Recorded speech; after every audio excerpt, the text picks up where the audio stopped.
Present. Steve. Yes, Steve, you here? Here. Mary is on mute. I am here. Right. Counting 4 people, we have a quorum. But Mary, Kyle, do we need to wait for Mary to confirm? Yeah, probably. Okay. And Ken said he was joining. Ryan was a maybe. Yeah.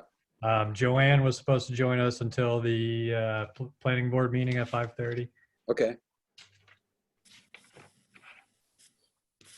Mary, Redhead. right. Mary, we've just completed the roll call, and you have to confirm that you are in fact here. I am here. Okay, so we do have a quorum. All right, let me just read this little blurb.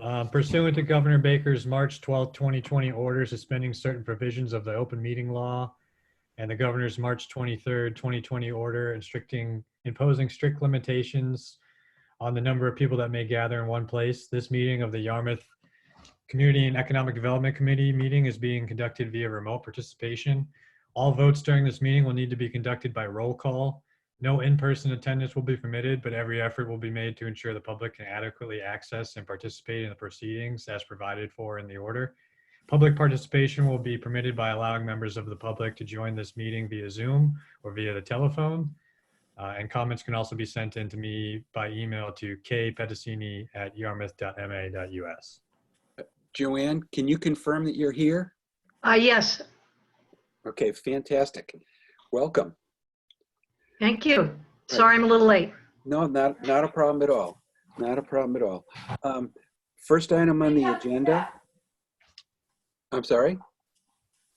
No. First item on the agenda is Tourism Revenue Preservation Fund budget update. Yeah, so you want me to pull up the budget here on a share screen? Why don't you pull up the budget so we can see it? And I'm sure that everybody's aware that there's been a pandemic floating around. And we are on the warrant to have money voted for us for next year's fiscal year. But you know, that's up to town meeting. And it is highly likely that for the subsequent year, we will not have the funds available that we enjoyed over the last few years. So under staff updates, which we're going to talk about later on, I think we need to notify the folks that are been the beneficiaries of this, that you know there may be the rug pulled out from under us, which means the rug gets pulled out from under them. But again, you know, I'm assuming that we'll get voted for fiscal year 21, but I don't think there's going to be money available for fiscal year 22. And you know, I think the sooner we let people know, the better. All right. Kyle, Yeah, I just got an email from Ryan. He said he couldn't join. I'm just going to resend him the link real quick. I'm on. Oh, you're on. There you go. Ryan, Another Zoom meeting. right, Ryan, can you confirm that you're here? I'm here. Okay, thank you. I have to do a roll call to confirm that everybody's here. I mean, I can see your screen on your face on the screen on the face, or the face on the screen, depending on your point of view. Sorry, apparently I got stuck in another Zoom meeting. That wasn't this one. Right. So, Mr. Here- Chairman, if I may, yes, I don't want to interrupt, but I want to congratulate Ryan on being appointed to the Cape Cod Reopening Committee. We have our own member of the committee. oh, excellent, excellent. Yes, congratulations. It was in the paper today. Well, I don't think that's the congratulations part of that, but okay. Are you distributing Lysol and bleach for internal or external use? Peter, you don't understand how on point that is, considering I just spent this afternoon writing cleaning guidelines. Oh, goodness. Kyle, why don't we get back to the meeting, and I promise to stop with the jokes.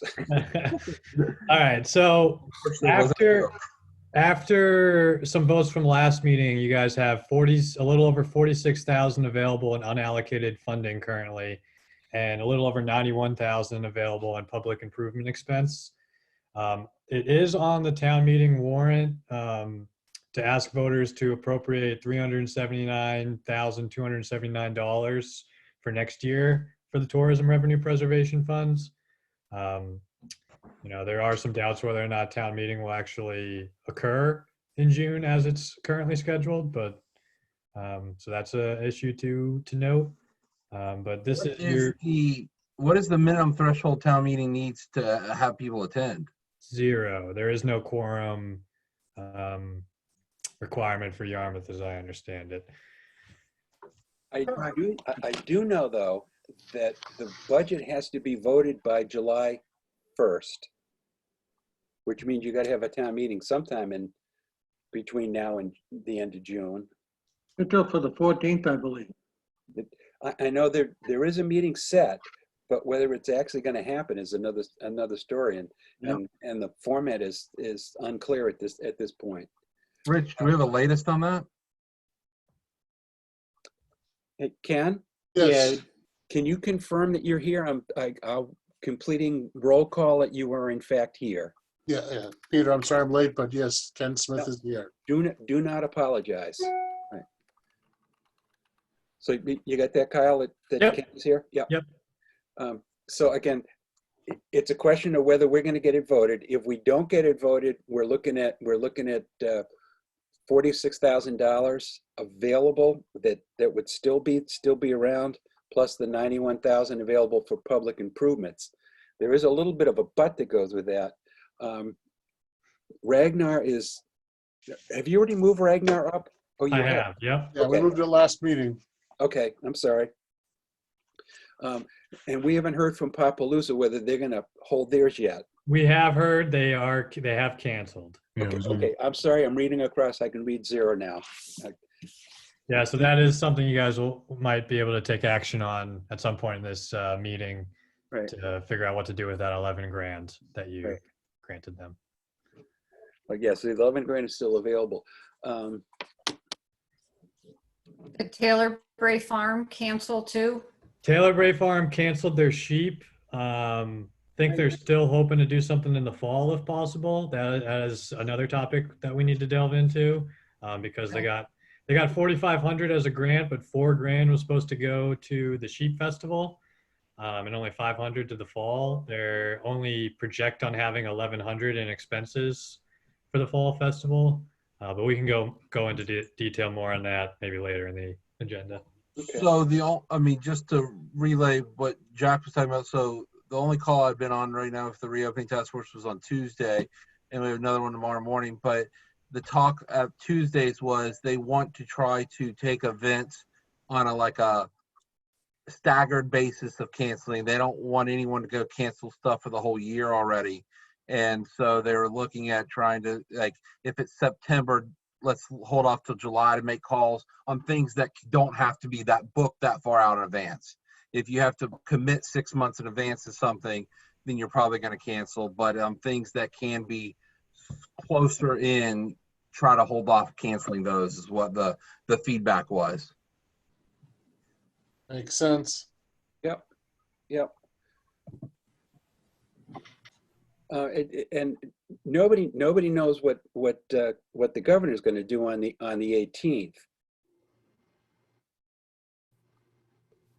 Yeah, go ahead, Ryan.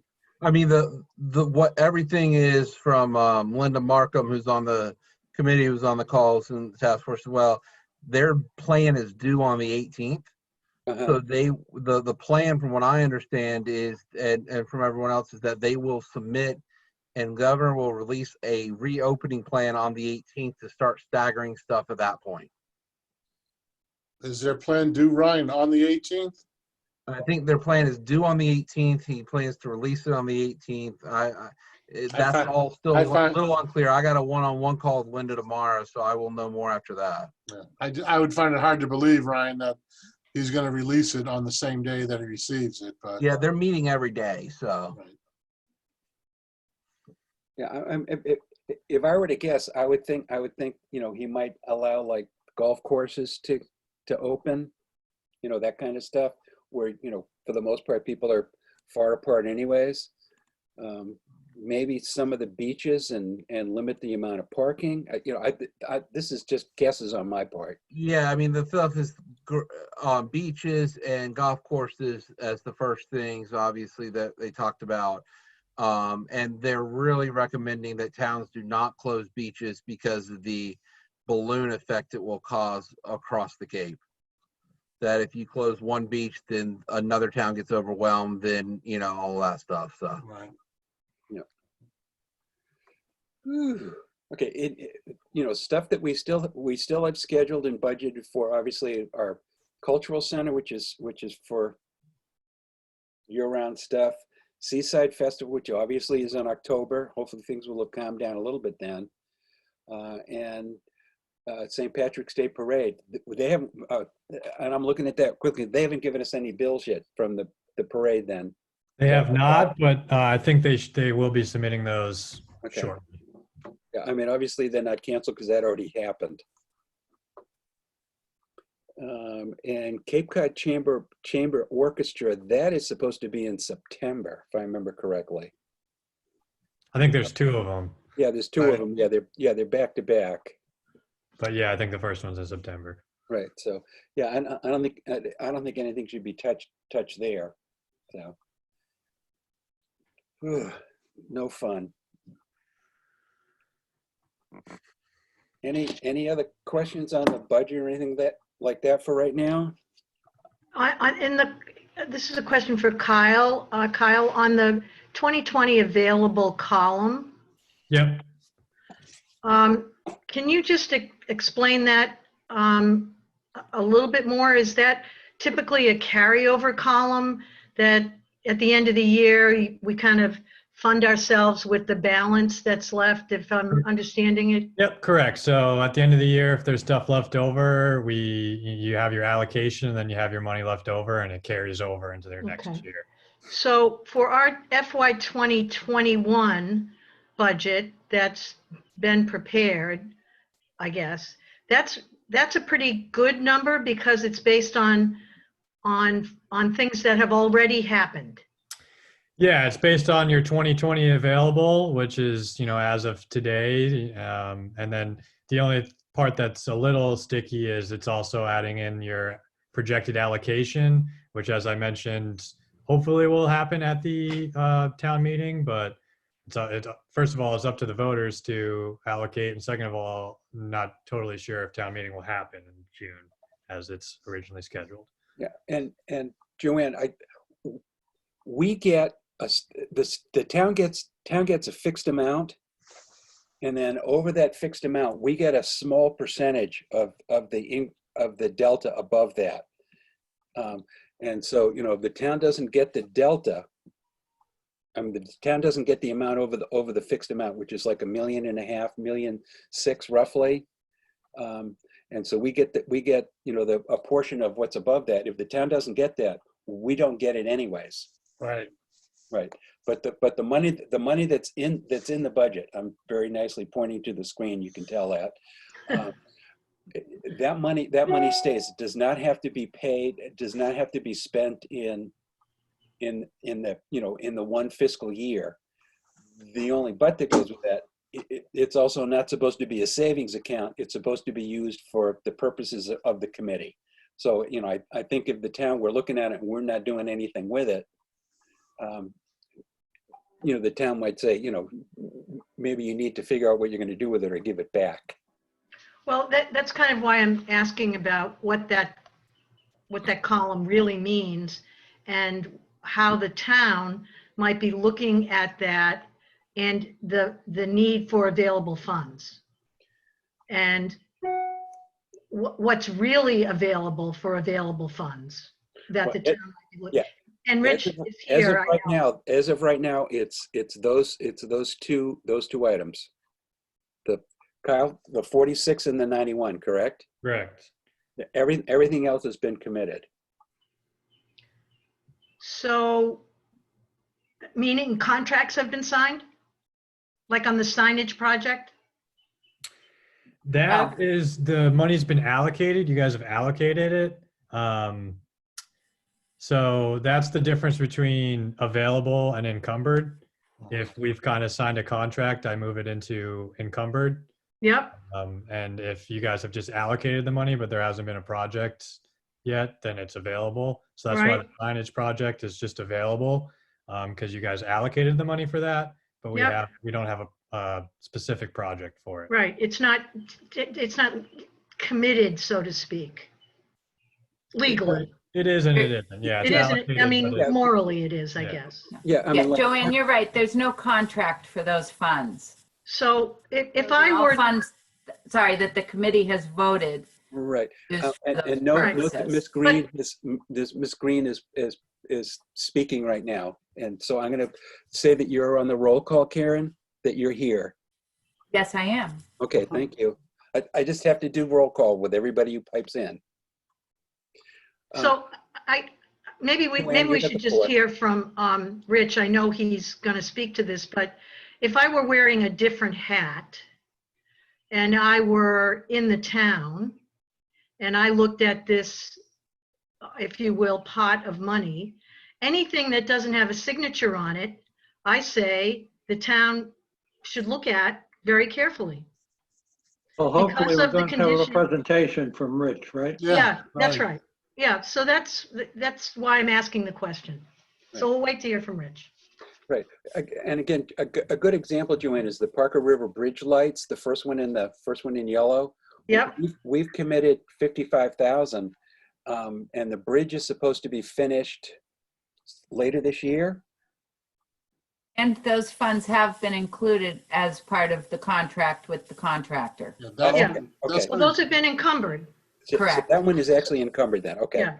So those ones we can't touch. Okay. It's quarter of. Is Rich available right now, Kyle? Do you know? I believe he was on the call, all right? On the call the whole time. he was Yeah. on the call. Yep, Yeah, Rich is here. Dan was the one who wasn't going to be here until 4:45. Okay, I'm sorry. I'm here. Rich is here. Oh, I'm sorry. That's right. I did see you, Rich. I apologize. Rich, do you want to be able to share your screen or anything, or you want me to just leave this up? No, I'm just gonna go off the top of my head. Okay. You're all set, Peter? Yep, absolutely. So thanks, everybody. And I like always seeing these spreadsheets because I'm a big spreadsheet guy, and appreciate you guys do a lot of great work. And this is just to kind of reiterate some of those things that you do that don't get taken care of otherwise. But as you know, it's kind of an unprecedented situation we're in right now. We did an update to the Board of Selectmen last night. And at this moment, the finance team and myself, we're looking at how do we accommodate an FY21 budget with a 1/3 drop in our local receipts, anticipating not great collections on meals and rooms excise, a drop in motor vehicle excise, and a lot of other fees, beat stickers, you name it. We're looking at significant impacts. So we're hoping that, about 35% drop in those receipts is adequate, but there's a good chance that it could be more than that. So that translates into 35% turns into, about $6.5 million of a budget shortfall if we don't have that money. And so the exercise that we've been going through is, well, how do you make up $6.5 million? And the approach that we took is what can we cut, what can we defer, what can we not take action on immediately, what other available funds do we have available to us, all in interest of trying to get through this next year and preserving our staff, because that's what kind of makes this town run, and trying to get out the other side of this. We know it's probably more than just a 1-year thing, but we're hoping that the big impacts is seen in this 1 year and that we have at least a moderate recovery subsequent to that. And then we start adding things that we've had to cut back on back incrementally over time. And so in front of the selectmen last night, we had a menu of options. And honestly, my recommendation was that they ought to take action on the full menu of options, which totaled about $6.8 million. And out of that $6.8 million, we'll have to go through the fine tooth comb and work out those details. So it'll be something, probably a little bit less than $6.8 million, but as much of that as possible. And those would be the areas that we would cut back or find other funding for. And so those include things, for example, Joanne, I haven't even had a chance to send anything out to the capital budget committee yet, but I included the full capital budget committee work, $1.5 million will be cut or deferred. Our roadway allocations of another $1.3 million will be cut or deferred. Significant operating budget, departmental operating budget, expense budget cuts. Again, trying to preserve staff, so no staff cuts. Potentially public safety, training and overtime budgets, human service contracts. It's a pretty devastating list of things to have to enact. But again, the bright side is we're trying to preserve staff, and we think we can do that up through this next year, at which point we'll hopefully be in a recovery mode. And so in that whole list of the $6.8 million is a recognition of that we also have on the warrant a request for $379,000 for the Tourism Revenue Preservation Fund. And so in talking to Karen, one of the approaches that we'd like to take to get through this is, to the extent, instead of cutting something, particularly staff salaries, what could we do to reallocate costs out of our operating budget and offset them somewhere else? And we do have a history of doing that in town, whether it's with one of our enterprise funds, golf or water or our septage operation. We do it now with the TRPF staff. Part of the staff salaries are funded through Tourism Fund. We do it with the CPC as well.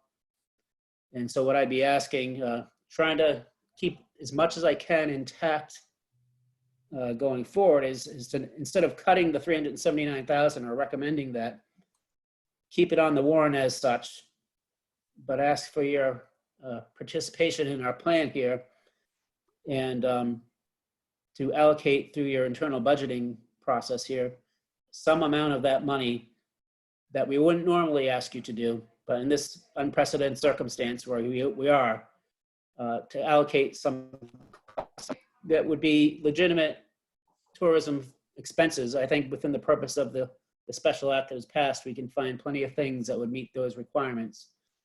And I kind of forget exactly what the amount we came out to, but I was looking for about $225,000 total. That included the CPC and community development block grants.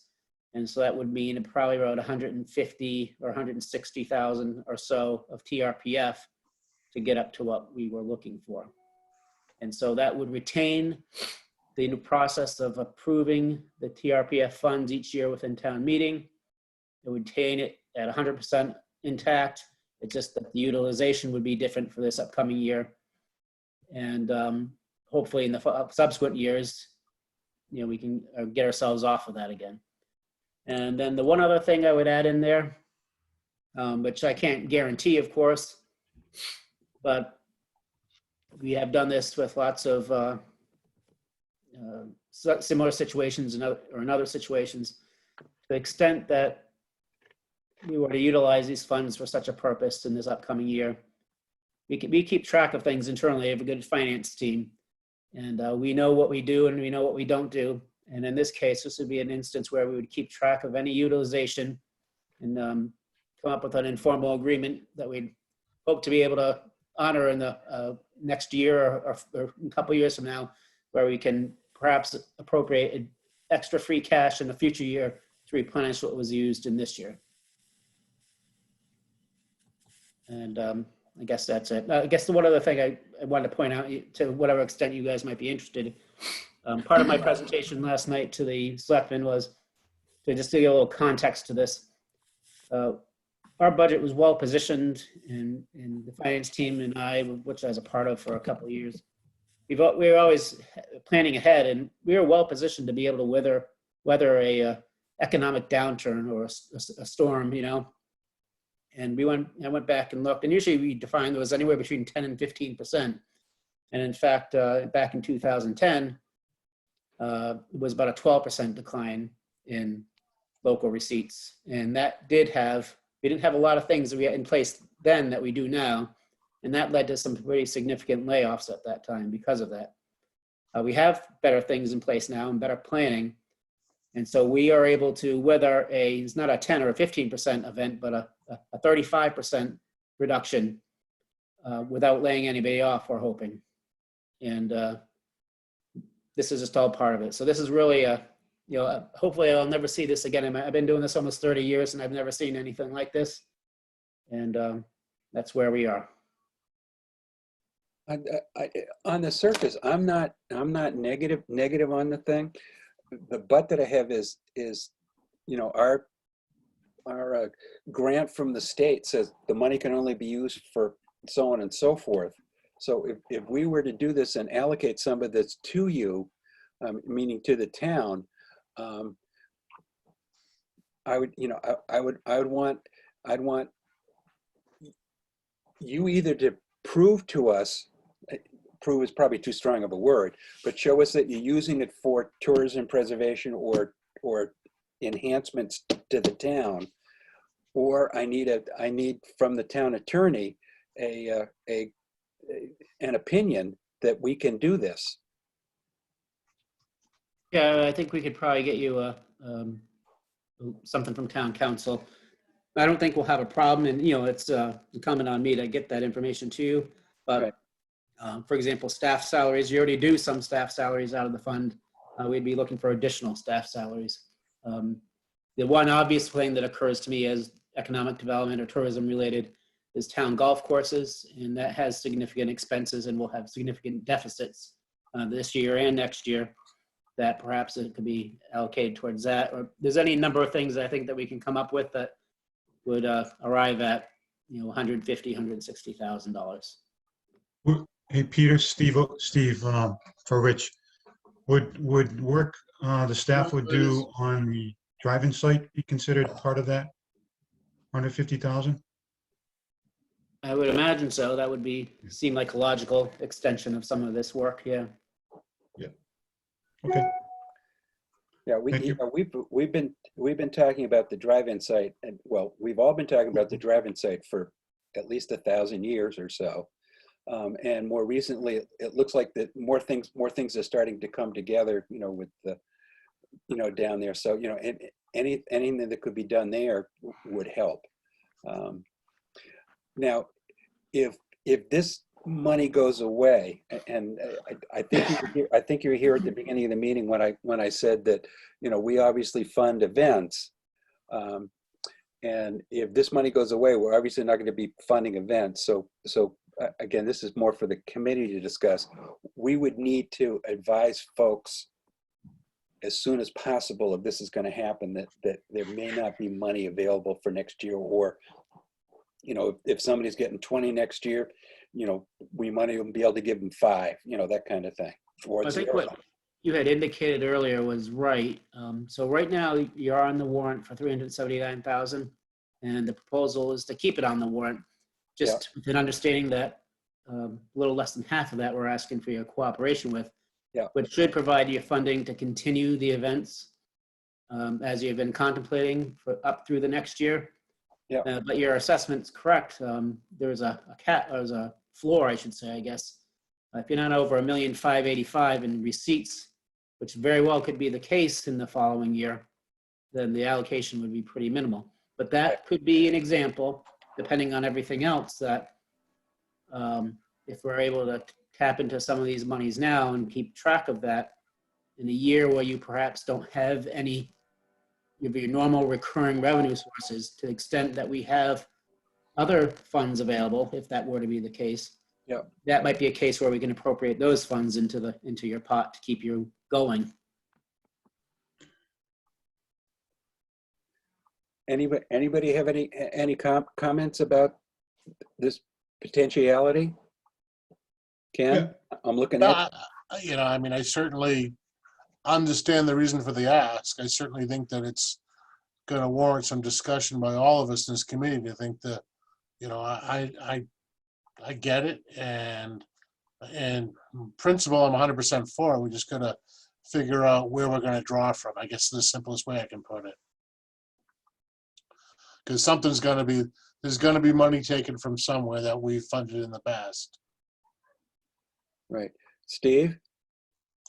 Yeah, I'm all for it. And I agree with Ken. We just got to sit down now and find out where we can take it from. But as I understand what you said a moment ago too, Rich, is that in subsequent years, if there's other receipts coming in that weren't anticipated or are available that aren't associated with any other expenditure from the town, then that would be used to pay back us.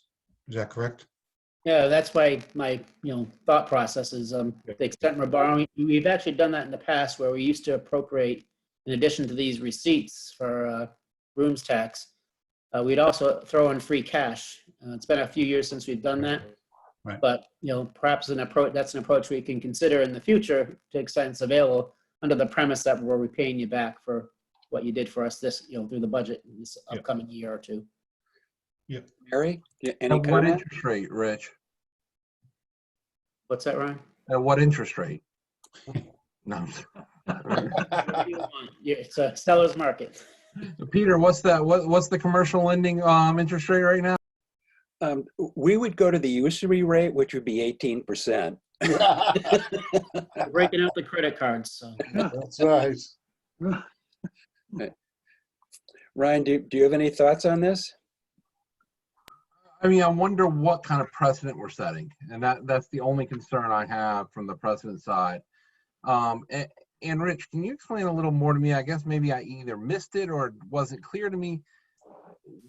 What really is the financial conundrum the town's in right now? I mean, Dan's talked about in past years they've had so much free cash at the end of the years that they haven't been spending. I guess I don't understand the town's financial concern right now. Well, the concern is we've got to, when we put our budget together, we've got to put it together with recurring sources. And so a free cash, for example, or even our stabilization fund, that we have that one time. Once it's spent, it's gone. We can't support a budget for salaries that are going to, for example, that are going to reoccur year after year with one-time sources, because once those one-time sources are gone, they're gone. And so you have a structural budget deficit. We've got a lot of borrowing coming up, and we want to maintain. Part of that is maintaining our bond rating so we can minimize those costs. So if we pass a unbalanced budget or a budget with a structural deficit covered by one-time sources, we are going to get slammed in the bond market, and we'll be paying those high rates. Right. That includes the Mattakey School borrowing, the DPW facility, potential wastewater work. So we probably have 60 million or so of borrowing coming up in the next year. So it's really important to us for long-term financial security is to maintain that bond rating. But yeah, we don't. That's one of the good points, though, Ryan. We do have some reserves. We don't want to tap them on a one-time basis just to get through 1 year. We want to maintain a structurally balanced budget with recurring sources, which is about we're planning on a 35% reduction in receipts that we need to come up with, which we think we've done. And then if it is beyond that, that's probably where we would use our stabilization fund or our free cash. Or if we have to go into a multi-year event and we need 1 more year or 6 months to get through, perhaps we could do it on that. But this is so unprecedented, and we don't know where the problems are going to lie. And so we're at the moment, our stabilization fund and our free cash articles and requests have all been deferred to the fall. The needs haven't gone away, but we're just not going to act on them at this time, and perhaps take those back up in the fall. I guess I'm just always think of reserves as being there. I mean, not only to pad in the area of paying. I mean, you need a certain amount of operating in reserves because in case a catastrophe happens, you're not getting any income. But reserves are also there when it's pouring, right? Yeah. And this is a pouring event that is what reserves are kind of there for. Rich, if I might, I just might want to add something to the committee, this discussion. I just received a communication from the House Ways and Means Committee Chairman. The state, Hey, Dan? yes, I'm going to interrupt you for one quick second. Yep. I need to do a roll call. Please tell me who you are and. oh, I'm sorry, Dan Knappich, Town Administrator. Perfect, thank you. I knew who you were, but I got to do it formally. Understood. Yeah. So in the downturn of 08, 09, in that time frame, the total 2-year damage to the state budget was nearly $4.5 billion. So this presentation that was just provided to the House Ways and Means leadership group, it was only given to the top leaders in both parties.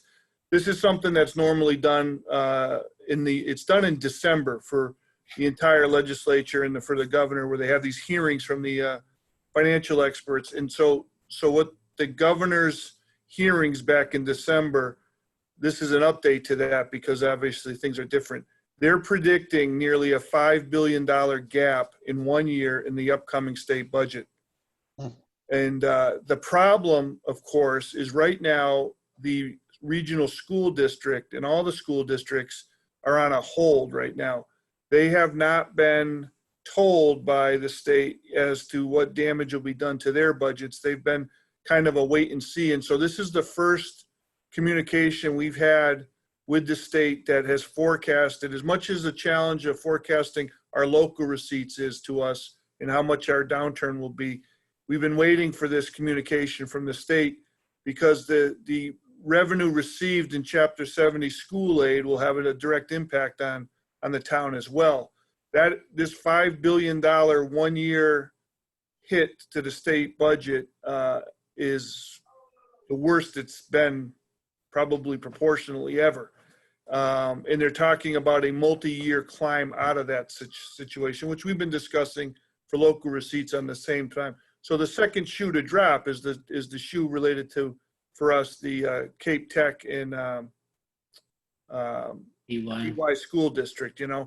So there are, even though it sounds kind of drastic what we presented to the board last night, the fact is it was predicated on the idea that the school numbers that they had presently proposed to us were going to be what they were. So with this late information that just came to us today, it's likely that those school committees are going to have to do something pretty significant to adjust their budget projections as well. Yeah, and I was actually just about to say that. So the 6.8 million that we proposed to the selectmen last night was basically to take care of our internal problem. And at the end of my memo, I think this is the very last line, is that none of this contemplates any adjustments to the school district assessments, because I am anticipating that that's going to be adjusted as well. And so at that point, it's, and other than layoffs, there's really not much capacity to accommodate that. And so that's where we'd probably be looking at reserve funds and some further measures as well. So Rich, right now they're held in abeyance, but I don't anticipate that they're going to be held for too much longer. Rich, a question for you, a mechanical question at town meeting. Assuming that the townspeople vote the 371,000 for us, would there be an amendment saying that X dollars is going to be going to stabilize you guys, which is all us actually? No, I would suggest that it just go as normal, and Okay. it's at the CEDC discretion as how do you budget and allocate those funds. We would provide you with a list of expenses that we think would be proper within your legislation here. Okay. Ask you to allocate it on that basis. Mary, do you have any questions? Joanne, do you have any questions? Just one for Rich, and maybe Peter, you too. The amount of, say, 150,000 is the approximate amount that you've mentioned. Let's say that's around 40% of our projected allocation, if I've got that right. Yep. if in fact throughout the year that projected allocation, a budget is a budget. It's, that's subject to change as well. That's not necessarily, unless I've got this wrong, a fixed amount that we know we're good for. My suggestion is one that maybe it's a percentage of whatever our plan is for the year as we go through the year, rather than a fixed amount. And secondly, how would we memorialize that agreement between the committee and the town? Joanne, you asked one of the questions that I was going to ask. How would it get memorialized? A memo from us to the. Well, meeting. the first part there is we need to know going in, adopting a budget for our operating budget within the general fund, that the money's there to support it. And so, I hear what you're saying about a percentage, but if we know the exact amount, then we know that it's there to support it. Then we can move on that basis. As far as a memorializing agreement, I don't know. This is a little unusual. I don't know. I don't think that we need to, but I can certainly understand your desire to. So maybe we just talk to town council, but I would imagine probably just some sort of memo of our understanding and what we expect to happen in the future, so that when we get to a point to be able to pay it back, there isn't, all of a sudden, people aren't remembering, right? Yeah. No, I'm not looking for like a bank loan contract, but yeah, a memo of understanding would be good. Yeah. And again, now conversely, the townspeople don't vote our 371,000, and then so we don't have any money, and then you guys would be looking for money elsewhere. But then we would be out of it if the townspeople don't vote it. 79,000, then it would default to the general fund, and we'd have more than what we needed, more than what we're asking for. But that's a good question. Not to throw a wrench into the works, but I'm not sure that you can say. Sometimes if you got special legislation that says what's supposed to happen, then it seems like that needs to happen. You should never ask anybody to vote yes or no on something when they really don't have the ability to say no, because what happens if they do?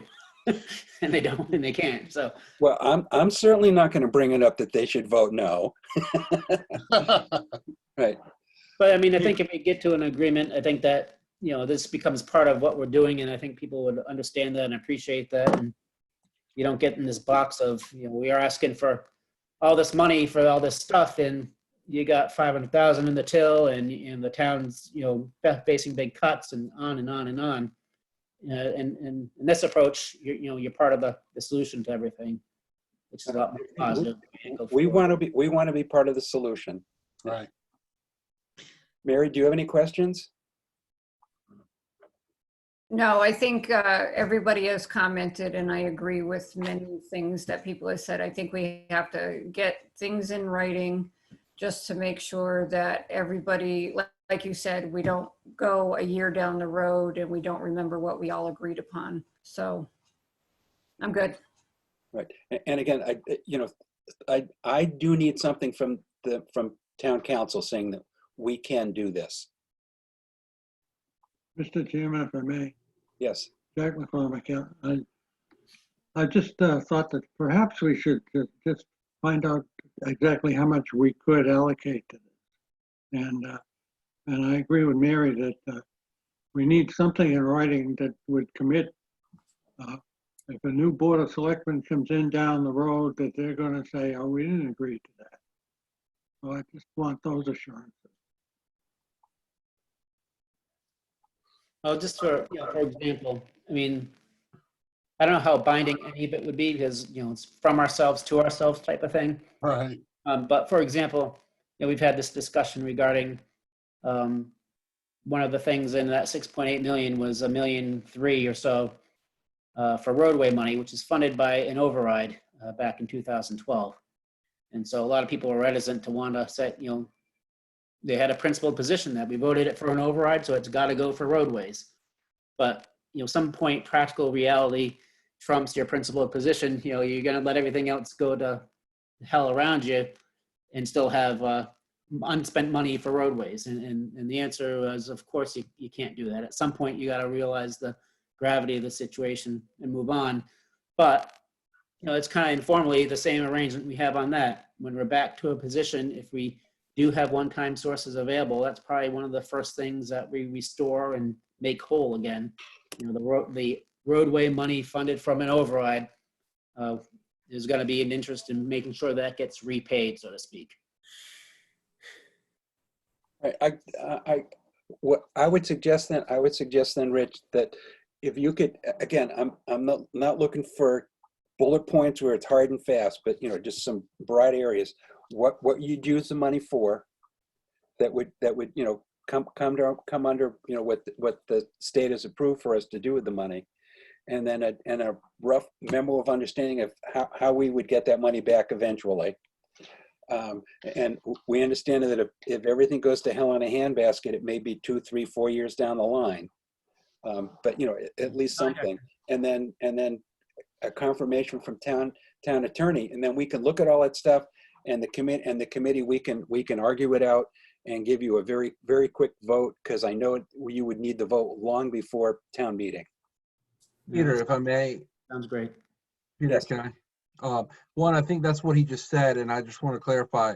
Rich just said they'll bring us a list back of expenditures they feel that fits underneath the legislation for us to approve when we go to approve the money. So they're already going to do that from what I heard from Rich. Yep. And second of all, I think the memo of understanding, I totally agree with you, Rich. Where I was going with, I don't think you can bind yourself, right? And that's where I was going with that. But I think we do need something that if the town reneges, the selectmen renege eventually, we could go to town meeting, waive a memo of understanding with a petition article that says allocate us this money, and put our own petition article up in the future, right? Essentially, or not petition, but our own article up in the future to allocate that money, or whether it's petition or whatnot, but use something that says, hey, they promised us this 6 years or 4 years ago, right? And the town's doing great, and it's time for us to get our nickel back. Yeah, you've got sewer, so the revenues just flush in at that point. Rich, does that work for you? Yeah, I will get to work on that basis and get it to you through Karen. Okay, perfect. I just have one final question on the backup sheets that were provided in the package. Rich, I'm not sure if you put those together or Kyle. Are you talking about the meals and rooms tax Yeah. histories? Karen Yeah. put that together, actually. Question, I'm just Joanne? looking at 2020 fourth quarter. So the spreadsheet just shows you the quarterly receipts. I went into the Munis system to track what we had. I was trying to keep tabs and make little projections to help understand what we would be getting for the tourism fund in out years. And so the third quarter revenues for 20 were recently added, and they were actually very much on target to what was there last year. The yellow highlight for the fourth quarter is just a projection based on the percentage from the prior year. Those should be more interesting to see, but we won't know until the end of the year. So those are simply placeholders. They aren't your projections, the 197 and the 109? Those would be my projections based on information from 2019, which is kind of out the window given the COVID environment. There- Yeah, I guess that's my point, is that there'll be 1/10 of that I probably. on both cases, on both meals and. That's right. I think the good news is if you look at kind of the percentage that each quarter represents to the total, and the totals got cut off here. It's on the second page. The fourth quarter is always very much, it's always the smallest contributor to the year total. Yeah. So, it's the good news, bad news. The bad news is that it won't be what we thought. The good news is it's not the first quarter revenues yet. So, and then the figures down below, Kyle, if you can go back to the prior page. The figures down below, the FY 14, 15 through 20, those are just the appropriations that have been made over time to the tourism fund. And I think Peter and Rich both mentioned it is a formula based. 25% of the revenues Over and above $1.6 million. That's right. given, sorry, Over and above $1.6 million, round it's number. $1,585,000. You are pretty darn close. And then plus 10% of the meals tax, Joanne, is the formula. Okay, and so when we created our FY 21 allocation projection of 379, 278, We got that basically from the finance department. that's not the formula. That is, it No, you got it from me, and it is the formula. It okay, is the formula. based on your projections, Rich. No, based on actual receipts for the prior fiscal year. Okay, You've always done a historical look back using the last completed fiscal year. Okay, so there could be a line there, FY 20, that then you could have thrown in 379. yes, Okay, and it's all formula. yes. Okay, The only spot it wasn't the formula, you can see at the bottom of that sheet. yep, 3 years with 50,000. Those were additional free cash appropriations in those years. right, okay, So we do have a history of contributing extra money, which is, kind of my point of, how we can, kind of repay it in the future. It's not unprecedented. No, and I remember 2008, 2009, 2010 when it looked pretty bad. And Ryan, because I remember some of these allocations between budgets were done back then. Any other questions for Rich or for Dan? Nope. Mr. Chairman, Jack Clark again. I just want to state that I'm not against this. I think we should do whatever we can. I think that it's our duty as citizens of Yarmouth to just Right, maintain as much as possible. right. I'm not negative on it either. I just would like to see the backup. So if nothing else, we can line Karen's files. Hey, Peter, Steve, what's your plan then? Have a discussion amongst ourselves here and then, Yeah, I'd like to see the information from Rich, so we have it all in hand. And Kyle, when do we meet next? Well, your next scheduled meeting would be, I think it's June 11th, but I mean, you guys can meet whenever you want. Yeah, I, in my opinion, this is a very important item that should not be left until June 11th. If we could meet again, and maybe this is the only item on the agenda. That would be my recommendation, Peter. Yeah. Is that Yeah. we set a special meeting just for this one item?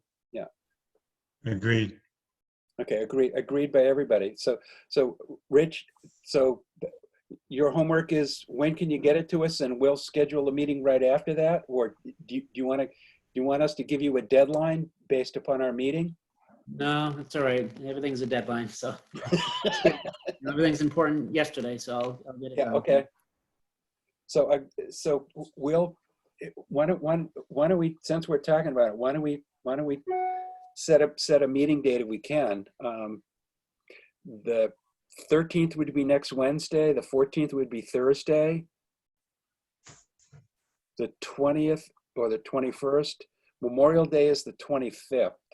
And actually the 20th would be nice because it'll also be after the 18th, which is, Baker's date to come up with an additional plan. So we might have some additional information as well. It works for me. Why don't we say the 20th? Works for me. That work for everybody? 20th is okay with me. Okay, so the 20th at 4:30, and Kyle will send out an agenda with just the one item on it, and he'll set up the Zoom for the 20th. Mary, does that work for you? Yep, good. Joanne? Yes, that's fine. Okay, Joe, I'm sorry, Peter and Joanne, I didn't think of it till you answered. The planning board does meet on the 20th, and you have a special permit on the agenda that night, Joanne. That's the Irish Village special permit. Yeah. How about the day before then, the 19th? Or you could start early if Joanne wanted to have a marathon of meetings. Yeah, I'm trying to get into planning board right now. Oh, that's right. Make sure that they have a quorum. Right. Well, then go with the 19th, and that way we're not rushing Joanne. Right. Yeah. Yeah, the 19th is fine too. 19th works for me. Jack? I'm okay with the 19th. Stephen? Yep, good for me. Okay, so Kyle the 19th. Yep. Rich, I would think the committee might want to meet earlier in the day because the selectmen would be meeting on the 19th. Right. It's going to be one item. The selectmen meeting starts when? 6? 5, it could be as early as 5, but 3:30? 3:30 on the 19th? Works for me. Yeah, I'm good. That's okay. I can make it work. Okay. How about Ryan and Mary, Peter? Mary? Wake up. Who's Mary? Mary's muted. I think she's saying she's all set. Okay. Sorry, I unmuted myself. I'm good for that day and time. Okay. Ryan, does that work for you? He's muted as well. Okay, well, we would have a quorum, so let's plan on the 19th at 3:30. You got that, Kyle? Yep. Okay, fantastic. all right. Thank you, everybody. All right. Thank you, Rich. Rich, Thank thank you. you. And Thank you, Thank Rich. you very much.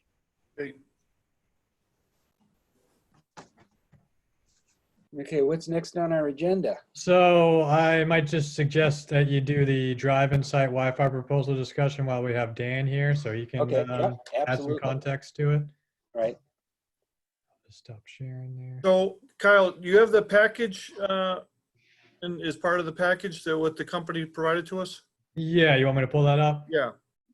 So, as we're going through this planning process on the drive-in site, one of the, I think, most popular things that you see venues provide is Wi-Fi access so that it adds to the whatever experience might be going on out there. And Karen can speak a little bit more about some of the requests we already have about kind of like having a drive-in site there.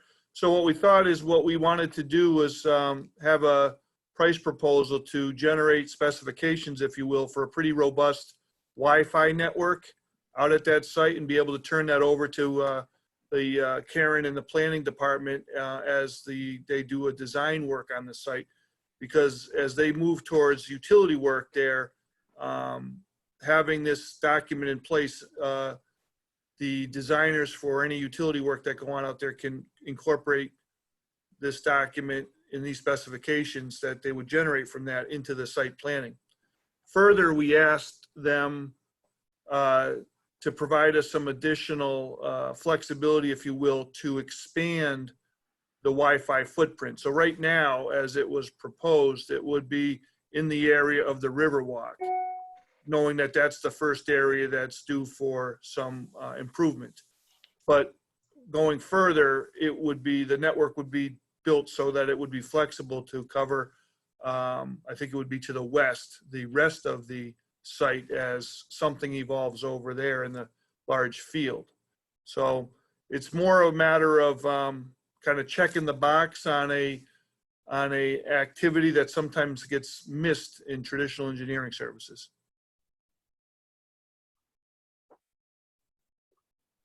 I think it's a wonderful idea. Can we afford it? Yeah. Yeah, what's the cost?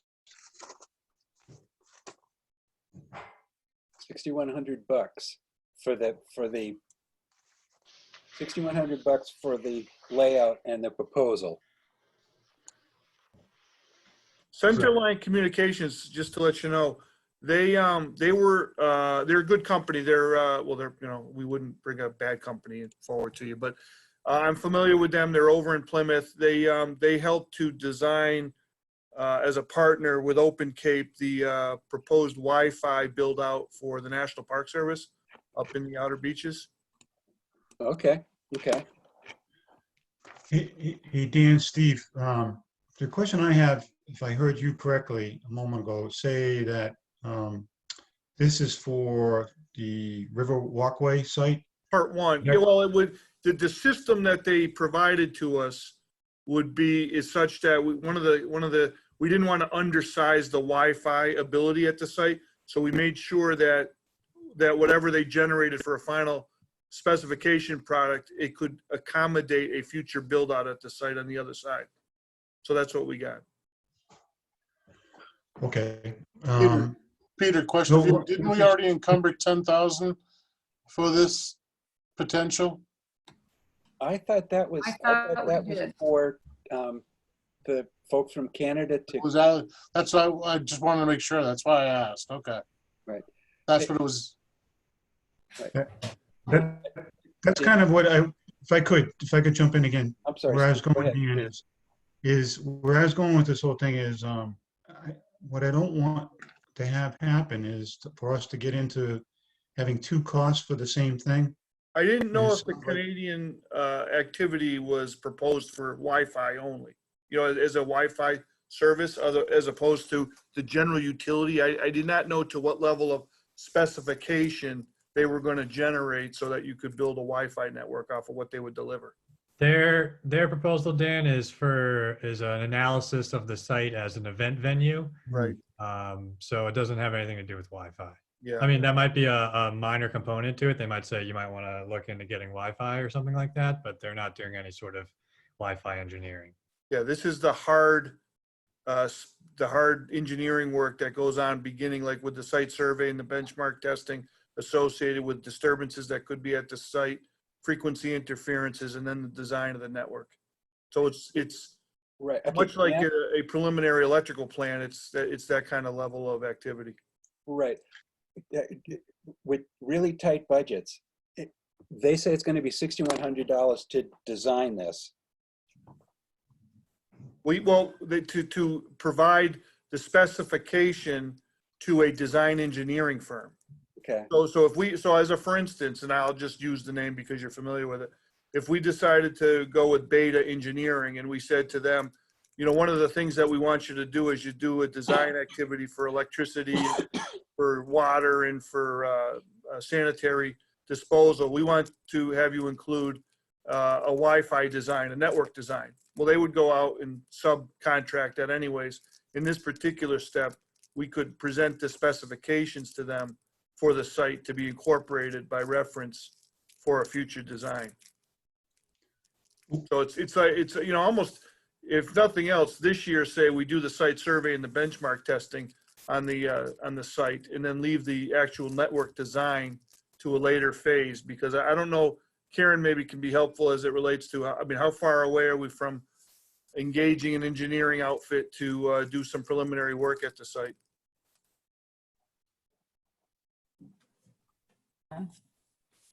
Thank you. We are a little bit away from that. We're working on looking at a cost proposal, which quite honestly came in a little bit high, and going from there. So I think the question, and I think the floodplain may present some issue here with locating. I'm not a technological person. Locating the electronics kind of in the building. We need to be careful, where are we putting the building and so forth. So I think we're a ways out from knowing exactly where things will go, and how that all ties together. I'm not sure. But as far as procurement of an engineering or design firm for that work, that still hasn't been done. That has not. We don't have a contract. Right. Correct. So, this is very preliminary in the idea of advancing Wi-Fi. I mean, this gives you an idea of what's involved in so, you know, surveilling the site, if you will, for a Wi-Fi design at that location. That's roughly what I would call the base engineering work that needs to get done to add that to a design package for future build out. Doesn't Karen, have to be acted on now. You know. Right. Oh, Karen, good. That was my next. is the site a V zone or is it an A zone or combination? I It's a believe co- it's a combination, it's a but there are combination of both. velocities on there. A combination? It's a combination of both. Okay. Can I ask a question? So I know this is definitely going to be a priority for the site, but with the current circumstances that we're in, is this premature to do right now? Well, I mean, like I said, this was undertaken by them way before COVID-19. Right. And it certainly doesn't have to be done right now. You just, for future planning purposes, if you at a later date wanted to pull the trigger, you have a, you know, inflation aside, you have a ballpark as to what the preliminary work costs would be, you know. And also bear in mind, this proposal expires on June 31st, so. Right. Right. Yeah, that I wouldn't, you know, normally If what I would look at my happen if a calendar, year- there's only if you move 30 a days. year out and you ask them to dust it off and Yeah, represent it, they just tack an inflationary cost onto it. Right. So I'm not overly worried. I just wanted to make sure that going into this site, you know, we continue to plan in that corridor, the ability to do some Wi-Fi activity. Second to that, though, it's not on a presentation, but in that corridor, in the future meeting, I have already dialogued with Karen a little bit on this. I had a preliminary meeting with a couple of partners that could bring a pretty robust community Wi-Fi network from roughly this site all the way into Hyannis. There seems to be a lot of interest for that. And, you know, the idea there, and what I didn't know, and I know I've talked to you about this in the past, one of the missing pieces of our own knowledge in-house was to what degree is Wi-Fi able to provide a level of performance for high-speed internet that was previously reserved for fiber. So fiber has always been the gold standard to get fiber network into your house or your business. So the partner that we linked up with, which is a municipal partner, which is very helpful in that between municipalities, we can enter into an intermunicipal agreement. Their entire residential design in their community is propped up on last mile Wi-Fi devices.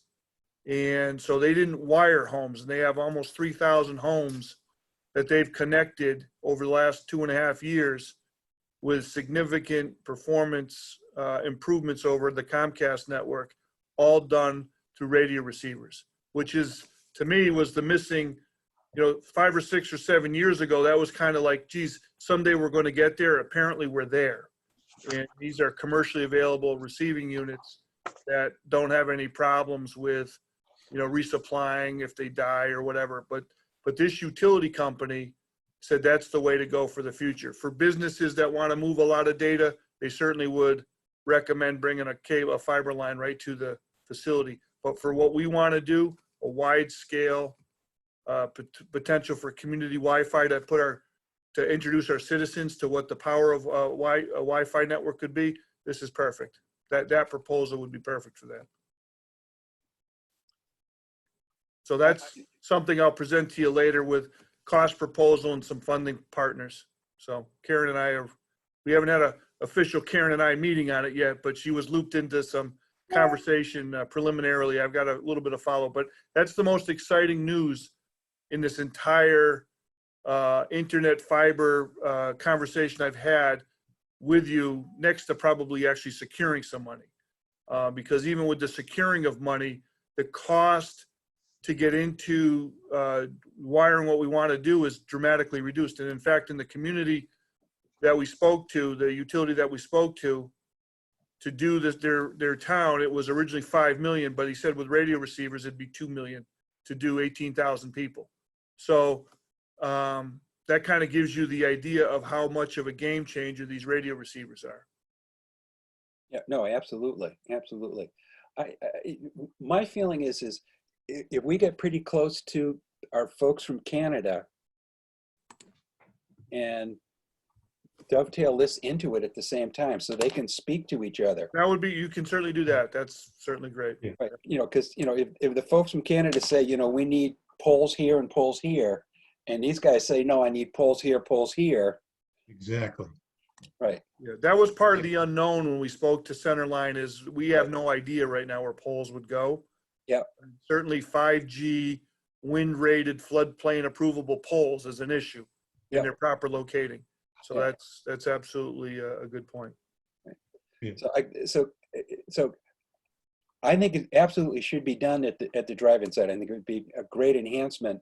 And if we could link it with our friends from Canada, I think that would be good. Agreed. So You can do with this proposal, whatever it is that you want, put it on file till the appropriate time comes. You Yeah, make those introductions. right, Dan, I think that's the best thing to do. Agreed. I agree, Pete. Again, I'm not speaking for the committee. I'm only speaking for myself. No, we had No.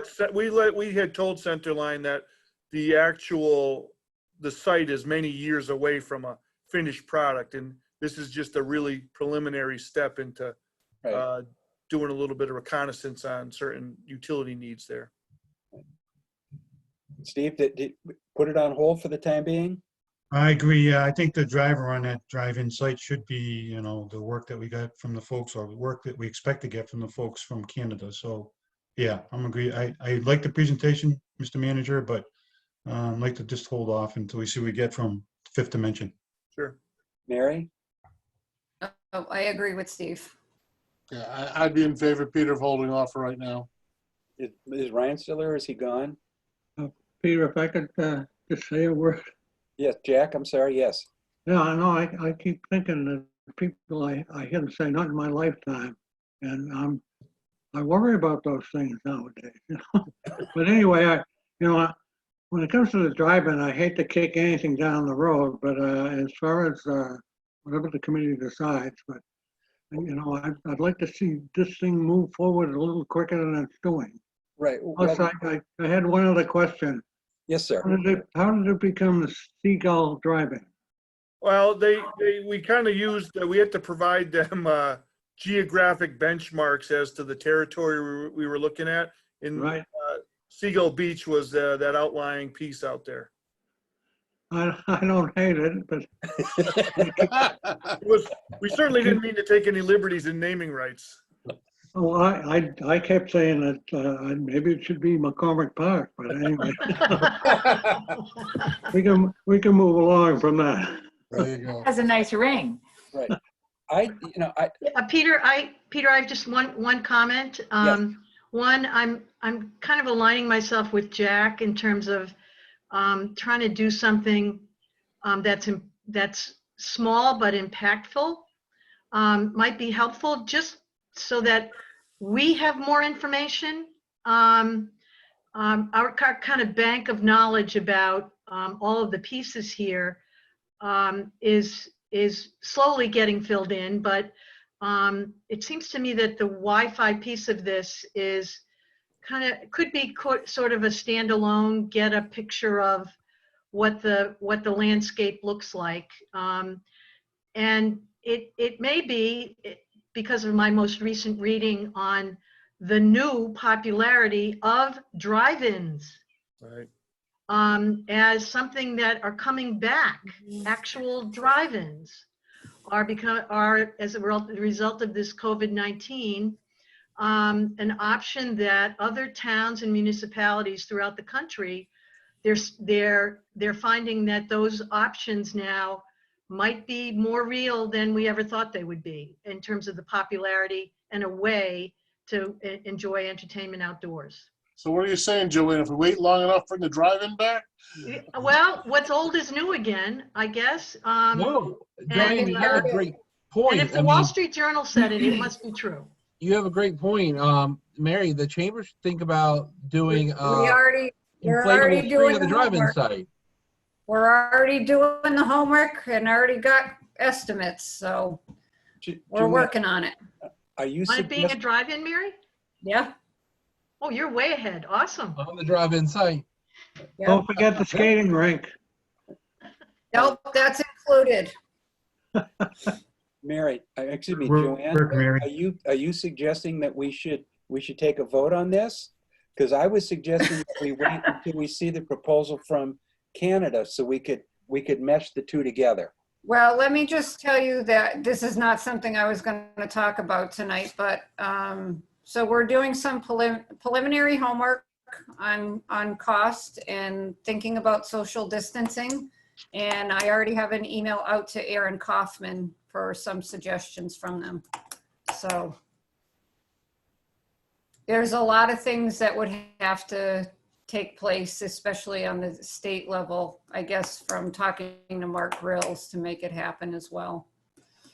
So.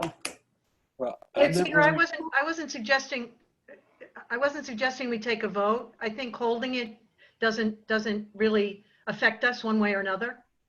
But I do think, when we're ready to launch, this might be a good first point. Oh, absolutely. With the folks from Canada. And I think the fun part is people are dreaming, right? Like, what are the possibilities that could happen? So that's always good. Dan, I'm thinking a consensus here, obviously not a vote, but if you could talk to Centerline and tell them that we've got a proposal going with some folks in Canada, and once we hear from them, we'd like to see if we can mesh the two of them together to make sure that they don't propose something which is in contravening of what Centerline wants to do. Yeah, we can certainly do that. Right.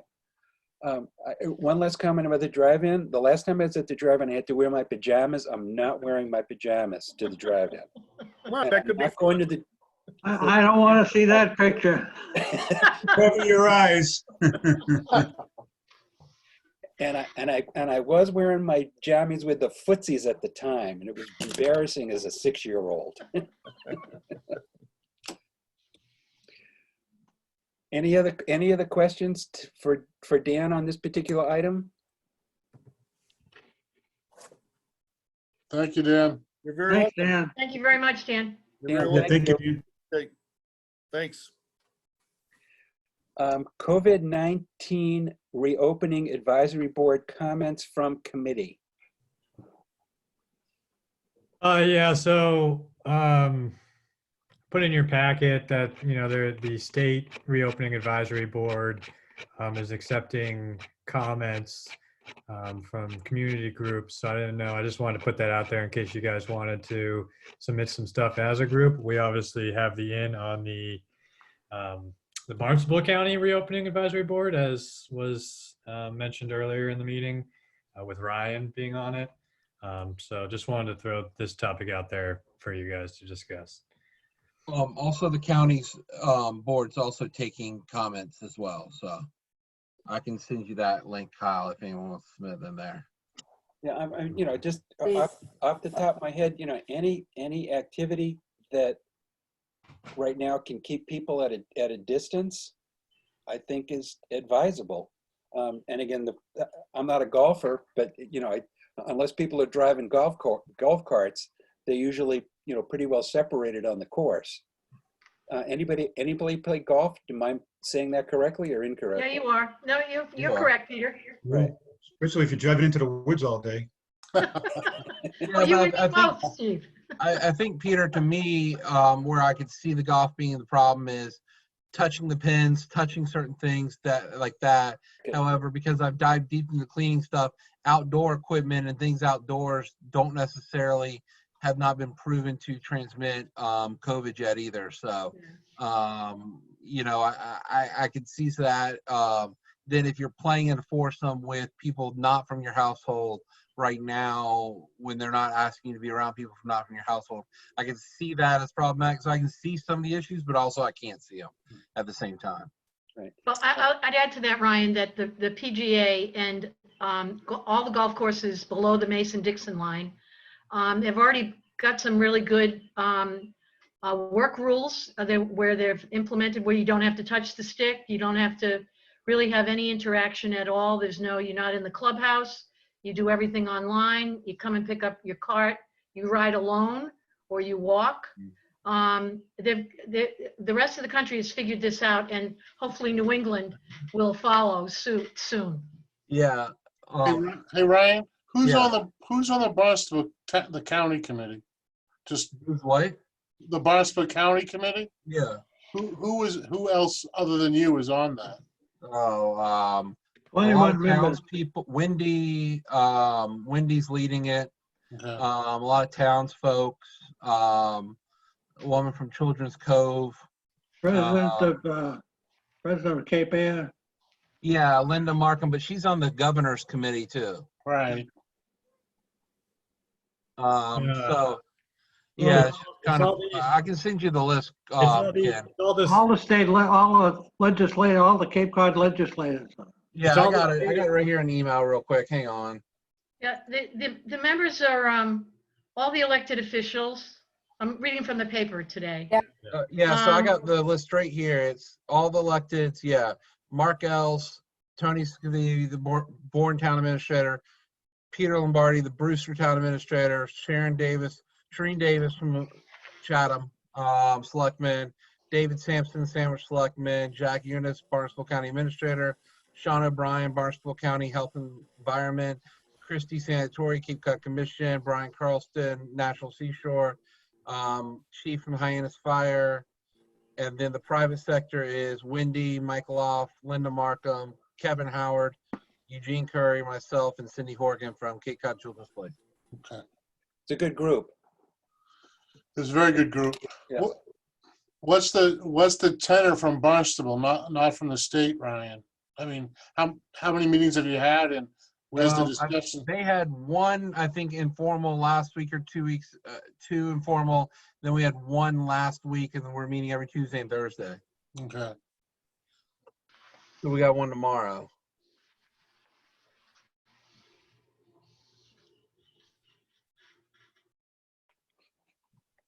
So yeah, if you could send us that link, because for me, I'm clearly a neophyte on this.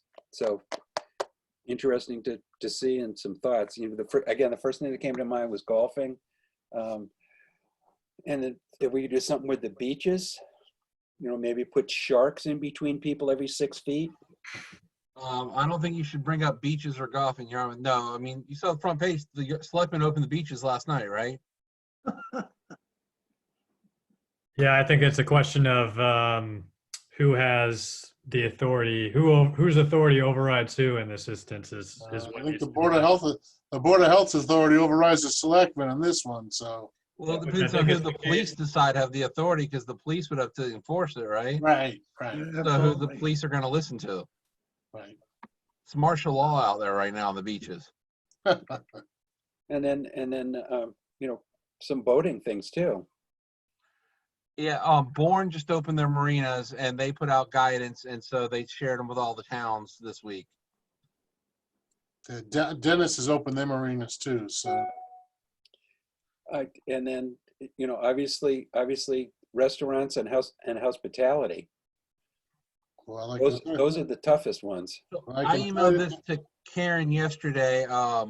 You know, the town really should be thinking about what they're going to do about noise for restaurants this year, and some kind of approval to allow outdoor noise and entertainment as a temporary thing as restaurants go to reopen. I know this has been a thorny side in Yarmouth, and you know, you've heard me get on my high horse about this issue before in these committee meetings about how the town doesn't allow it.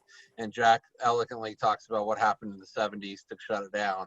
But you know, I not only outdoor seating, but I think outdoor entertainment is going to be valuable too for these businesses. I think it's a very valid point, Ryan, that you know, this whole industry from the restaurant side is dramatically going to change. And, you know, places with outdoor venues are going to have a leg up, at least from that standpoint of attracting customers. So I think it's a very valid point. Anybody got any thoughts on hospitality? There is none right now. Yeah. I can tell you though, people are calling the chamber office, and it's interesting, the people that are faithful, Yarmouth visitors for decades plan on still coming because they trust the owners of the cottages. They know the properties, and we're taking calls every single day. What's the status? Are we going to be able to stay? Are we going to be able to come in July? So the cottages seem to have not been impacted as much. Maybe anywhere between 10 to 20%. They've dropped their reservations, but overall they're pleased. It's the hotels that are getting hit really hard because people are concerned about the bedding.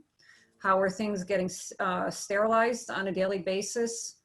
So yeah, it's definitely interesting. And just to get to Ryan's point, and Ryan, thank you for your email and keep them coming. I think that the town is, we're going to be meeting with the chamber and talking about outreach and that type of thing. I think the towns are in a bit of an in-between position because we are still waiting for more guidance from the state. It's nice that we have the state advisory board. It's good that we have the Cape advisory board. And I think the challenge is bringing everything together and trying to find a way to help facilitate the business needs as fast as possible with the rules and regulations that we have, and or identifying the rules and regulations that we need changed. Help make those, help meet the needs of the businesses. Ryan, you were talking about bleach and Lysol on Airbnbs and cottages and the hotels. Are there any proposals or any thoughts about rules on how they clean in between? There's all sorts of stuff out there. American All sorts Hospital. of stuff, but that's what I was writing this afternoon, was trying to write a Cape Cod version of it. Yeah, the American Hospitality Association, which I can send out to everybody, Peter, has actually put together a baseline of standards that they would expect hotels to live by to open back up in this post-COVID area, or this current COVID area, I should say. Yeah, on the short-term rental side, there has been some stuff from the Vacation Rental Managers Association. We hosted a big webinar a couple weeks ago with the executive director of the Vacation Rental Housekeepers Association on how to do it. So we're taking his information and concising it for basically a model cleaning plan and a model checklist for our members to use with their cleaners. The biggest problem is in the vacation rental side is that there's so many mom and pop cleaners, there's not real structure around the cleaning companies. And so trying to provide them the resources they need to do their job, because it's easier for a hotel who has professional cleaning staff than some of these cleaning companies who are just, I mean, there's so many vacation rentals, like Kinlan Grover probably uses 20 different cleaning companies in the 15 towns across the Cape. There's just not any big enough cleaning companies to justify their demand, to be able to handle their demand. Because when you have 600-700 units turn over on one day in one company, you can't use one cleaning company. Ryan, can I bring up one thing? I'm sure, that you guys are in conversation about this. The biggest question that the chamber is getting from restaurants is the restrooms. So when they are able to reopen, even at the smaller capacity, they don't have as much staff. How are they supposed to be able to manage? We were in conversation the other day. Do you guys remember, I know I'm a lot older than some of you, but do you remember when we were younger, you used to have an attendant at the restrooms, right? And so that's what businesses are thinking that they're going to need, but they don't have the financial capacity to be able to do that. And, or they can't manage, only one person in the restroom at a time because they don't have. So has that been mentioned at all? Not yet, but that's a good point. That I'm sure, and make sure you provide that feedback to the state on that state form as well. I have Okay. in the county already. You know, Jack Units and I've, you know, even with me, just so that you guys know, for the visitor center, both on Route 28 and Route 6, we are trying to come up with a plan where we have a takeout window. So people come up to the visitor center, they tell us what information they're looking at, we put it in some type of a bag and hand it through the window to them. I was wondering when you were going there, because you were talking about restrooms and then you're talking about takeout. Well, listen, so that, well, so then it comes to the thing of how do we manage, because I would say 60% of the people that come to a visitor center want the restroom. Yeah. So we're in the same position. I have talked to some of the people that I used to work with in Western Mass. And what they've done is they've put porta potties outside their visitor centers. And so restaurants are talking about that right now. Is that what they need to do because they can't manage the inside restroom? So there's lots of conversation about restrooms. I mean, the problem, some of the Cape ones is, I mean, they're so small already. Like, I mean, you know, while the appeal of tourism on the Cape is, you know, I'm already thinking in my head, right? Socially distance, it's the Cape's way, right? Like, I mean, that's essentially what Cape tourism's all about in the first place, is social distancing. So, you know, but then again, these businesses like restaurants, their bathrooms just aren't built to do anything. Like, they're crammed. Like, I mean, Ken, you've probably been, I mean, y'all probably been there, like Rita's by the Sea, like their bathroom is like what, like half a stall. It's a closet, right? Yeah, but the thing is, do your customers feel safe after you just went in there, Ryan, and could be coughing? Oh, I know, that's what I'm saying. Right. I don't know how you're going to solve that problem.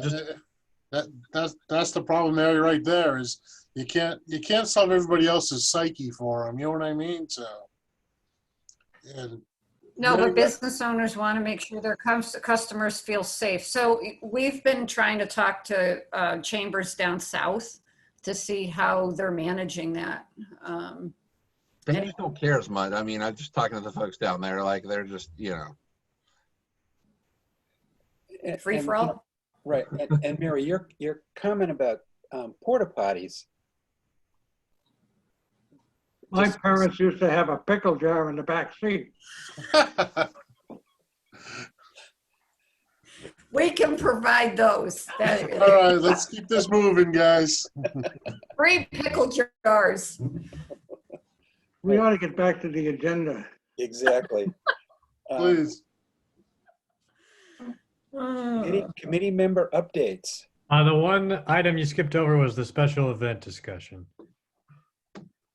Oh, I'm sorry. You're absolutely correct. I did. Special event discussion. Well, we've hit on it. I recommend that we advise folks that have applied for these things, and this is just my thought, that we let them know that there might be very tight budgets for next year. I agree. It might be no budgets next year. Might be Yeah, no budget next year. Yeah. I agree, Peter. I think if we can just get a letter out to everyone saying, look, this is a situation we find ourselves in right now, subject to change, we'll get back to you. But at this point, all things are off, all bets are off. Yeah, we'll certainly do whatever the committee directs. I might just suggest you might want to wait until after you have your meeting next, what is it? That was going to be my suggestion, Kyle, was wait until after we have the 19th meeting, and then we'll know better. Well, I mean, I think the reason and the worry is the receipts, no matter what, are going to be so far down. Right. I mean, have y'all seen any numbers on what occupancy receipts were through April or through March or anything like that yet, compared to year over year? It was 2%. about 85 cents this year. I mean, so just to give y'all a heads up, I mean, so real estate sales for the month of April were 50% down in pendings for year over year. So basically about half about the amount of transactions last April as will be this year. The closed sales are only down 20%, but we all know stuff lags. So as we start getting closed sales in May, June, you're going to start seeing that. but 50% drop in pendings right now. Yeah, from the occupancy side, everybody that I've spoken with that's in the business and open, renting guest rooms is anywhere from 75 to 90% off. Yep. So Yep.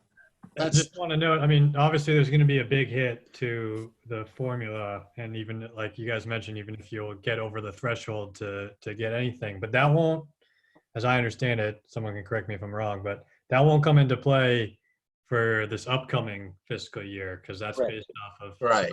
I gotcha. So you still might be able to have an event process, or maybe it's truncated or amended or whatever, but for this upcoming year, that's what's going to be voted if there is a town meeting for the 379,000. Right. And if, So and the if tough half, decisions would be made the following year. right, and if roughly half of that goes away, or 40% of that goes away to the town, that still leaves us 140 some odd $1,000, give or take, 150. So we still could do events at $100,000, but it would mean our any of our improvements would go down. But that's also set by a formula. It's got to be a certain amount. Too. And one other budgetary consideration to take into account is that we have half of next year's marketing budget allocated because it was allocated as an 18-month right. budget. But you will need to, if it's going to be budgeted at the same budget that it was for the 18-month, that'd be 90,000 for 6 months, for 6 more months. Right. Which would mean if we don't get any money, that's all the money we've got. That's where we put the money, the Yeah. chamber. Yeah, Yeah. in the chamber. So again, let's put off, Kyle. I agree with whoever made the comment. I think it was Mr. Smith, that we wait until after the 19th to put out this letter. Sounds good. The one special event item that you can take action on tonight is the Palooza, the 11,000. If you guys want to take any action on returning it to the unallocated or what have you. Peter, I'd make a motion to return to the unallocated fund, the funds that were set aside for Palooza in June of 2020. Second, That motion. Okay, there's a motion and there's a second. And it should be a roll call vote. Second was by Jack. Can I just ask a question? Yes. Kyle, did you talk directly to them? Yes, I did. Okay. I told them because their event is canceled that they're gonna not be able to get any of the grant funds. And I encouraged them. I said and I made sure to include the word if the grant program is offered again and next year, we'd encourage you to reapply because it looks like they're going to try to have it in 2021 instead. Correct. Okay. I just wanted to make sure you talked to them directly. Yep. Okay, so again, there's a motion and there's a second. All in favor, and this has to be done roll call. So Mary, I see you. Yes, no? Yes. Steve? Steve's asleep. Ken? Yes. There it is. Ryan? Yes. Joanne? Unmute, Joanne.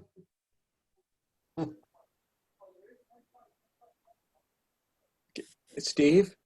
yes, Okay, you're a positive vote. Is Joanne on mute? Her picture is not in front of me. She is on mute, Okay. and I can't unmute her, Kyle. Is she trying to attend 2 meetings at once? She may. Yeah, I think she's doing planning board on this. Okay. Planning board is going on at the same time. Okay, well, we have enough money, we have enough votes, we have enough money, we have enough votes to move it to unallocated. And Did Jack vote? I'm sorry? Jack. He didn't ask me. Oh, I'm sorry, Jack. Yeah, I'm sorry, I apologize. Yes, I'm in favor of the motion. Yes. So, Yes. On the special event, the only other thing is the Taylor Bray Farm. yeah, So like I said, I basically introduced the issue already. You gave them 4,500. They're supposed to use $4,000 of that on the Sheep Festival.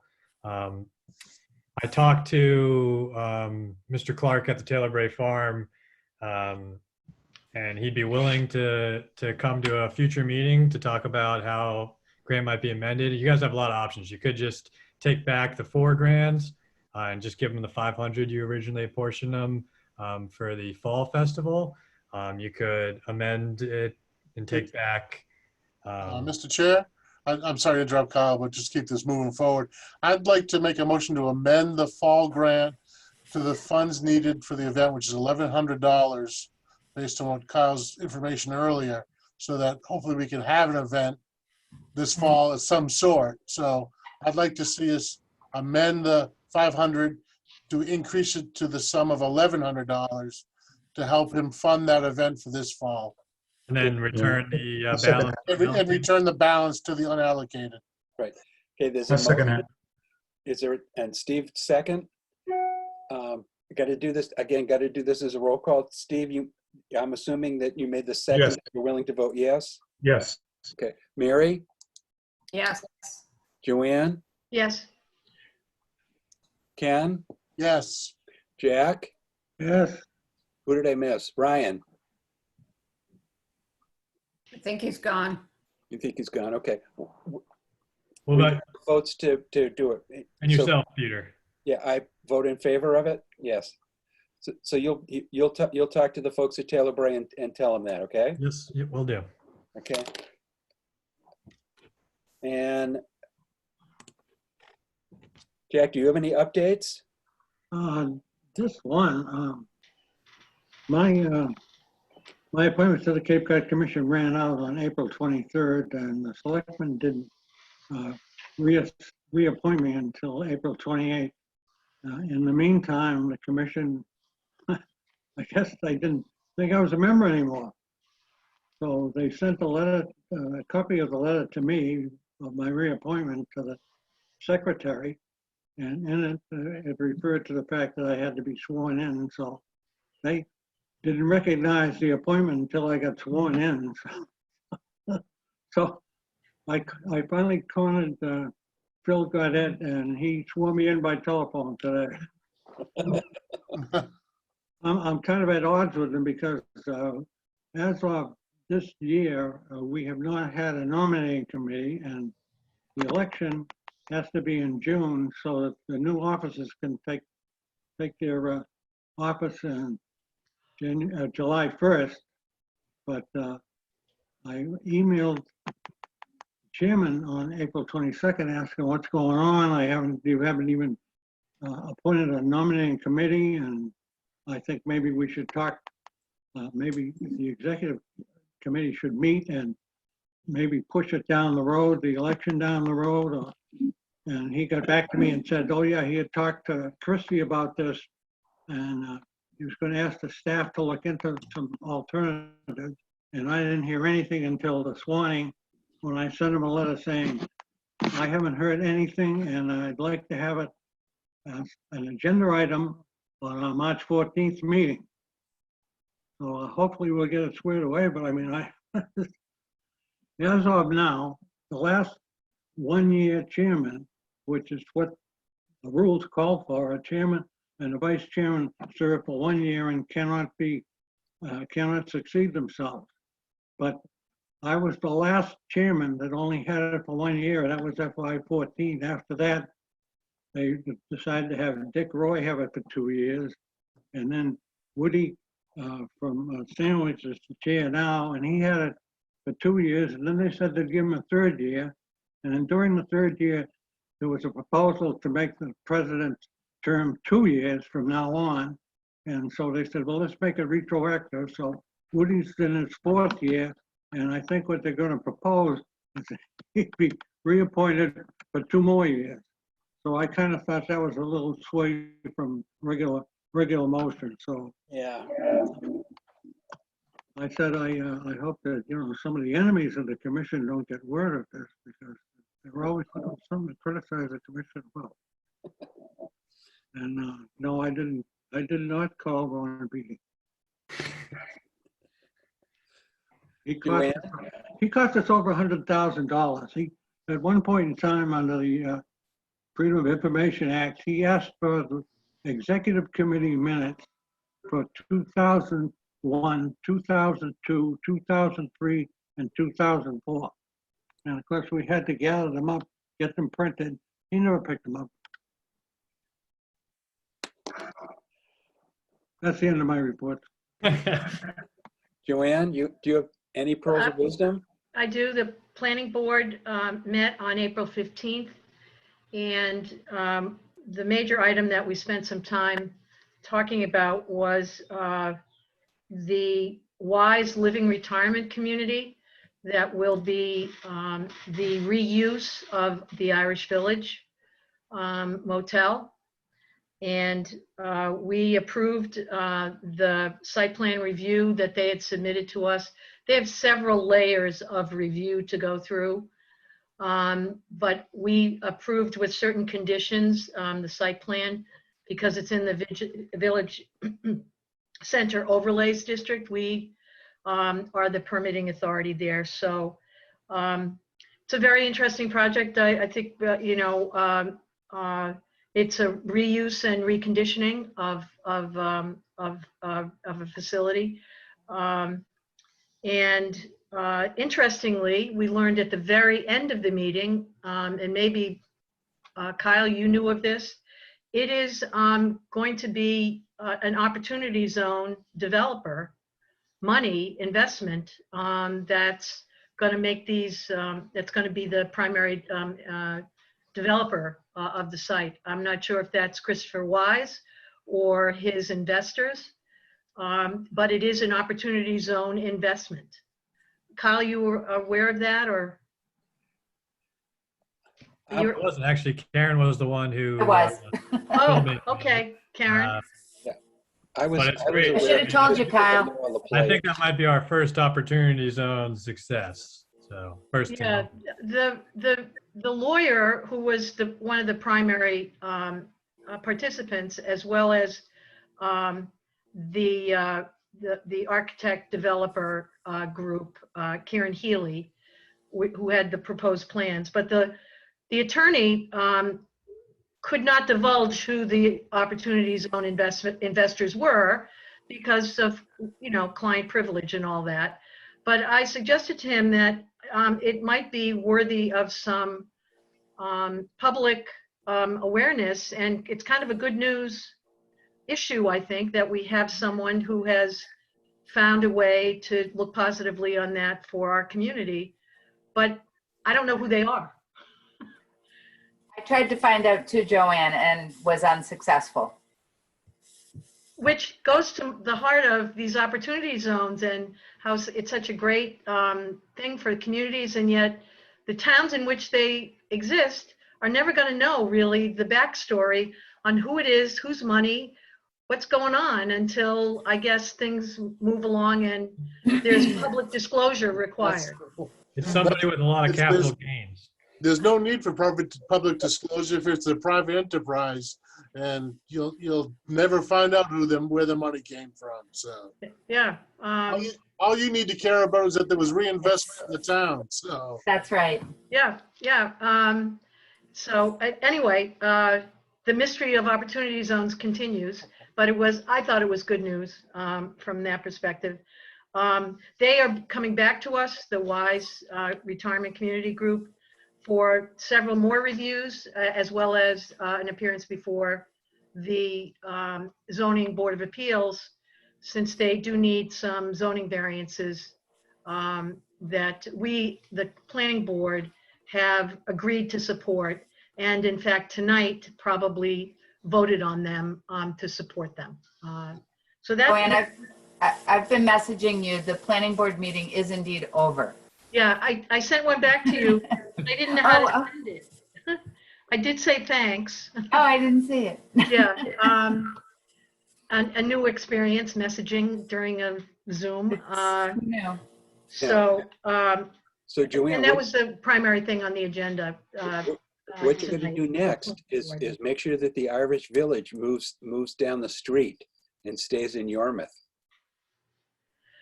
Yeah, what's the?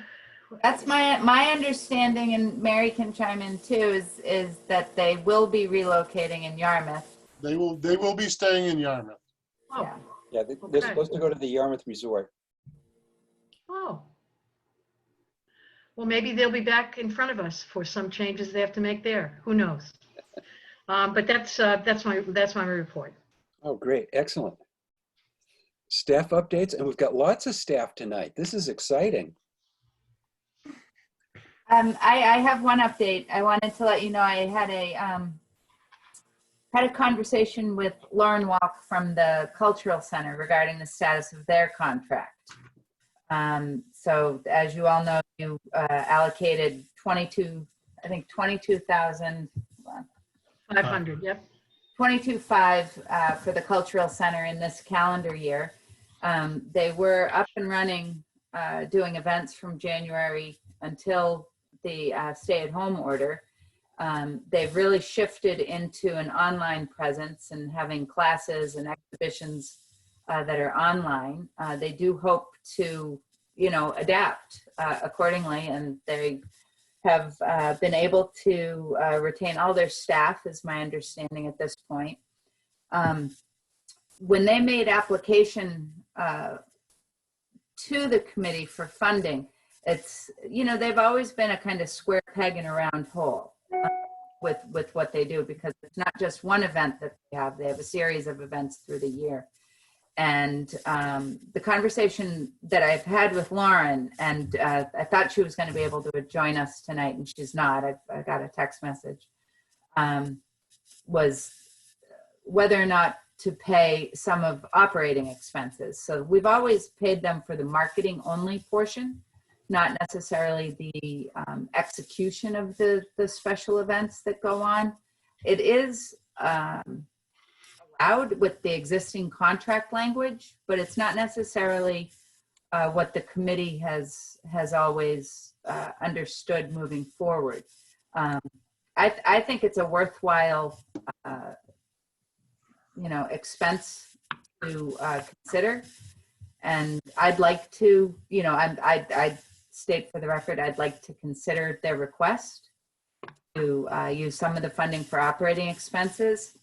Alternatively, they will bill for the beginning of the year, and then I'd say we hold on to the balance to see what happens next and whether there are events that could happen. But we could have them just do the marketing expenses or marketing and operating expense. I think that Lauren could probably put together the costs that are incurred to put on events and do the marketing by a number of their staff people. But I did just want to share that with you to get some feedback before proceeding with them. And just for some quick background, you didn't add any special conditions on the approval of their grant. Just basically their grant needs to cover stuff that was noted in their application. And one of the things they note in their application is salaries, portion related to events at $139,000. So just for a little context there. Yeah, Peter, I think the Cultural Center does an amazing job. And, my only request, Karen and Peter, would be that, she doesn't need to come, from a Zoom meeting. She's certainly welcome to. But I think the request, the request should come from her, not from you, Karen, correct? For the modification in the original allocation? It can't, I think what Kyle's saying is the application covers everything. When they make their application, it's got soup to nuts in it.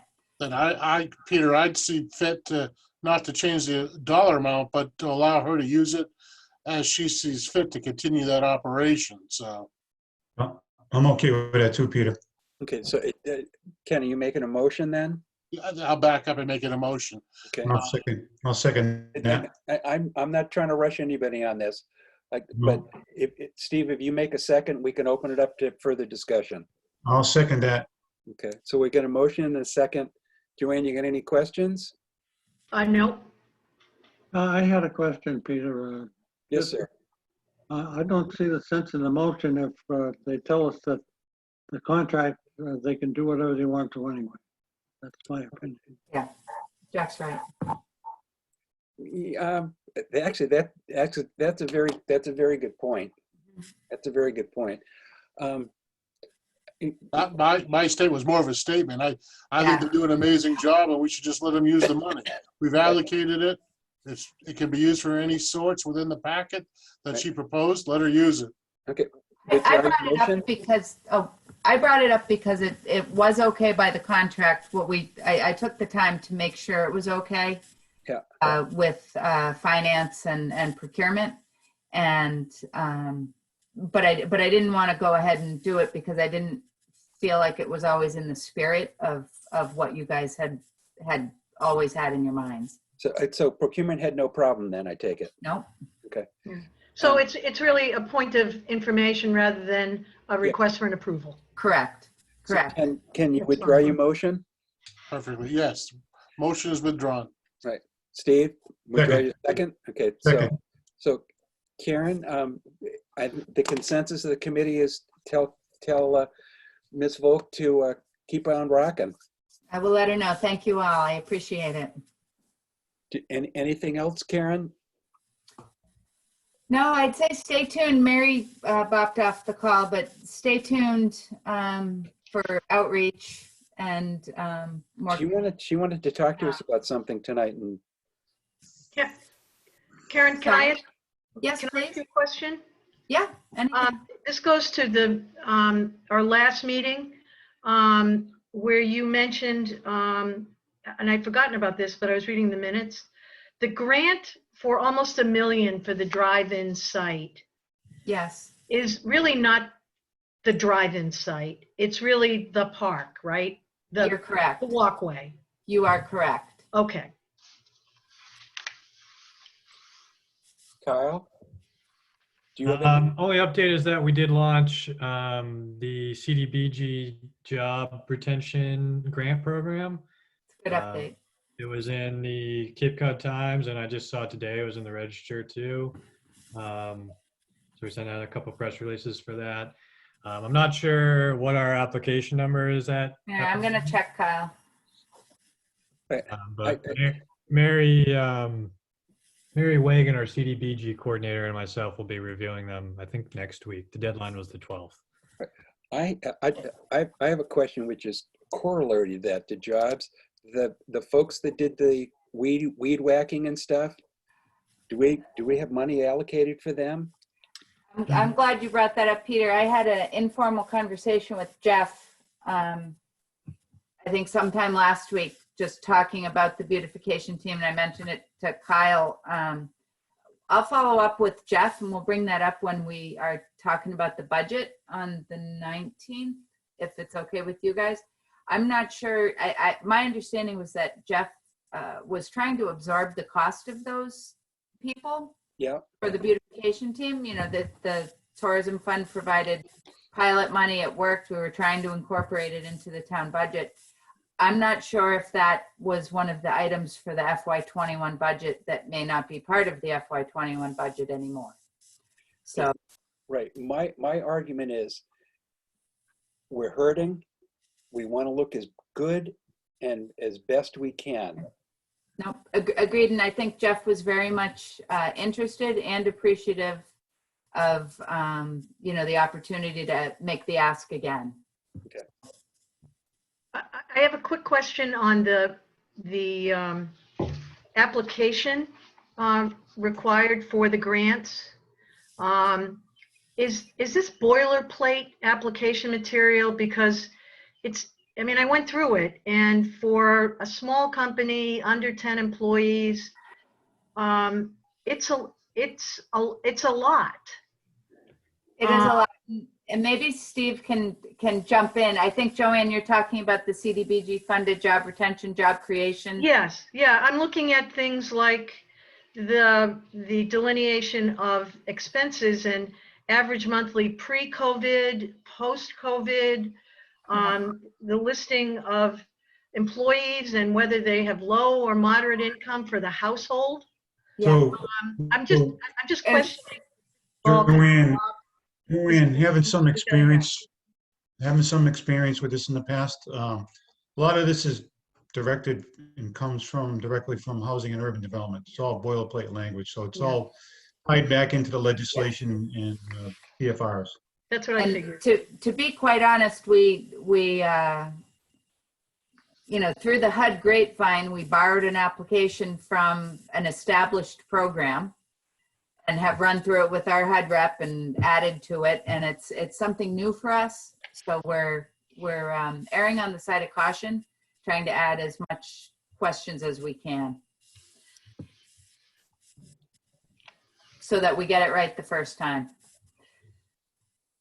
Basically, the answer, Joanne, is there's a lot of reporting requirements Yeah. associated with the program. So it's information needed to verify that it is indeed benefiting low to moderate income. Yep. That says it all.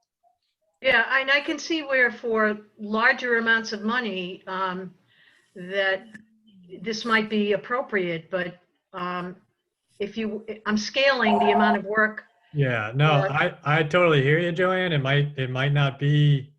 I mean, it's only what, $3 to $5 grand per business, so it might not be worth it to them to do that. But that's for them. That's for Yeah, them to decide. That's right. Okay. Kyle,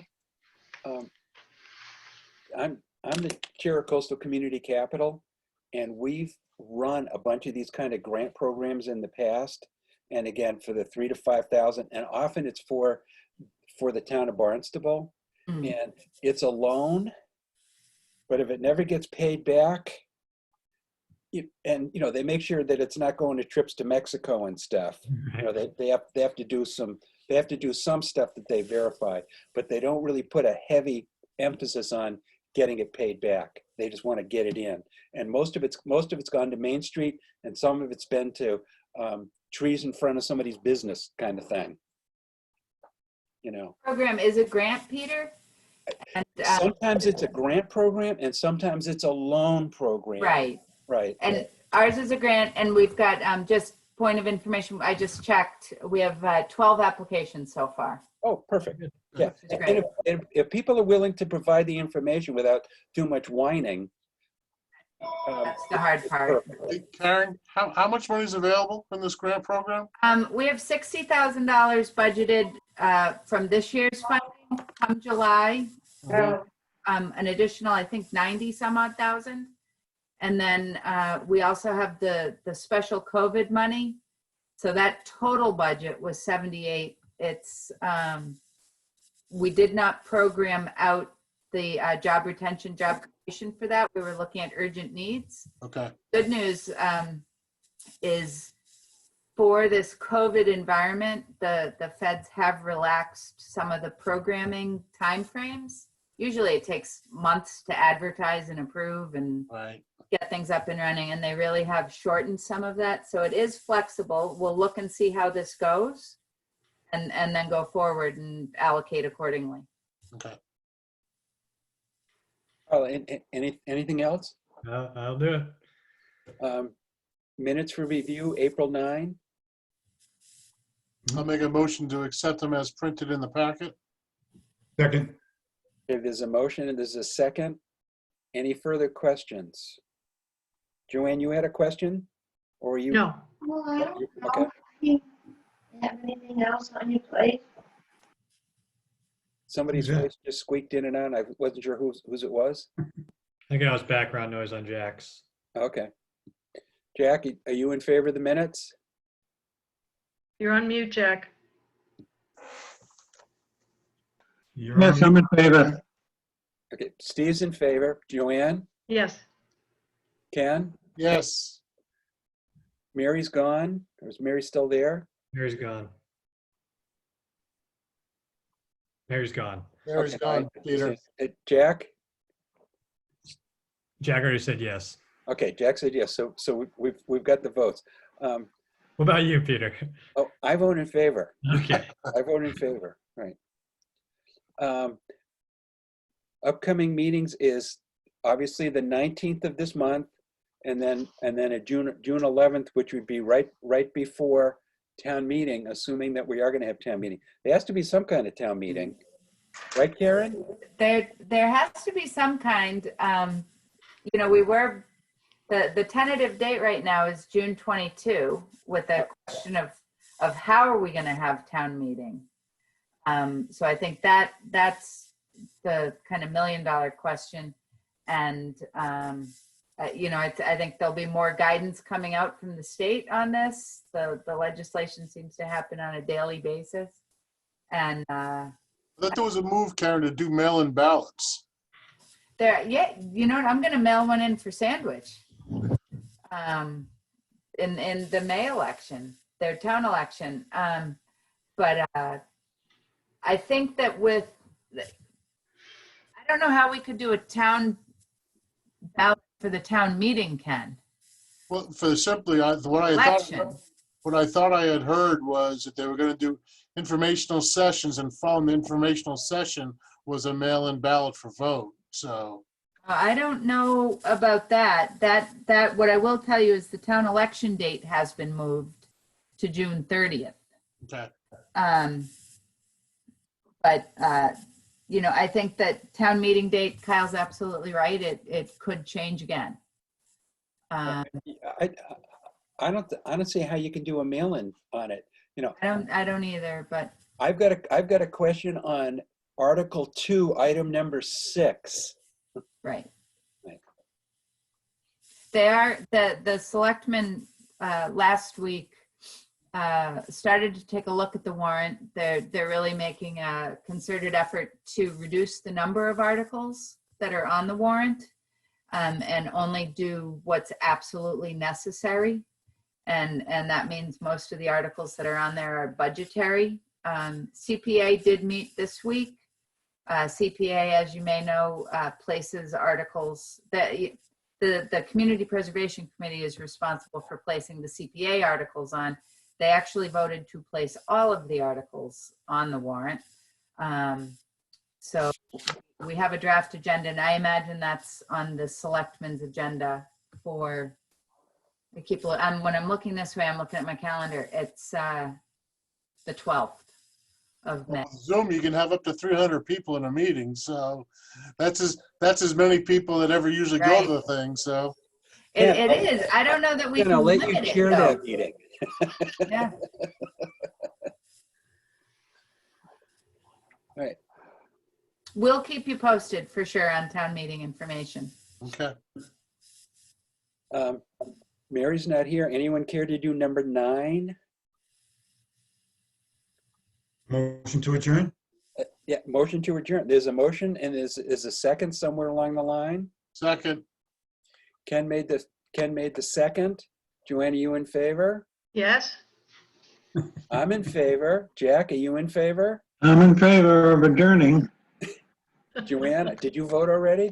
I did, but I'll vote twice, early and often.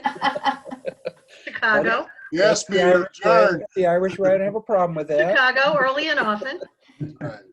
It's, Who were you when I was running for office? so we'll see everybody on the 19th with the one item on the agenda. Yes, And sir. then we'll see everybody on June 11th, which will be right before that.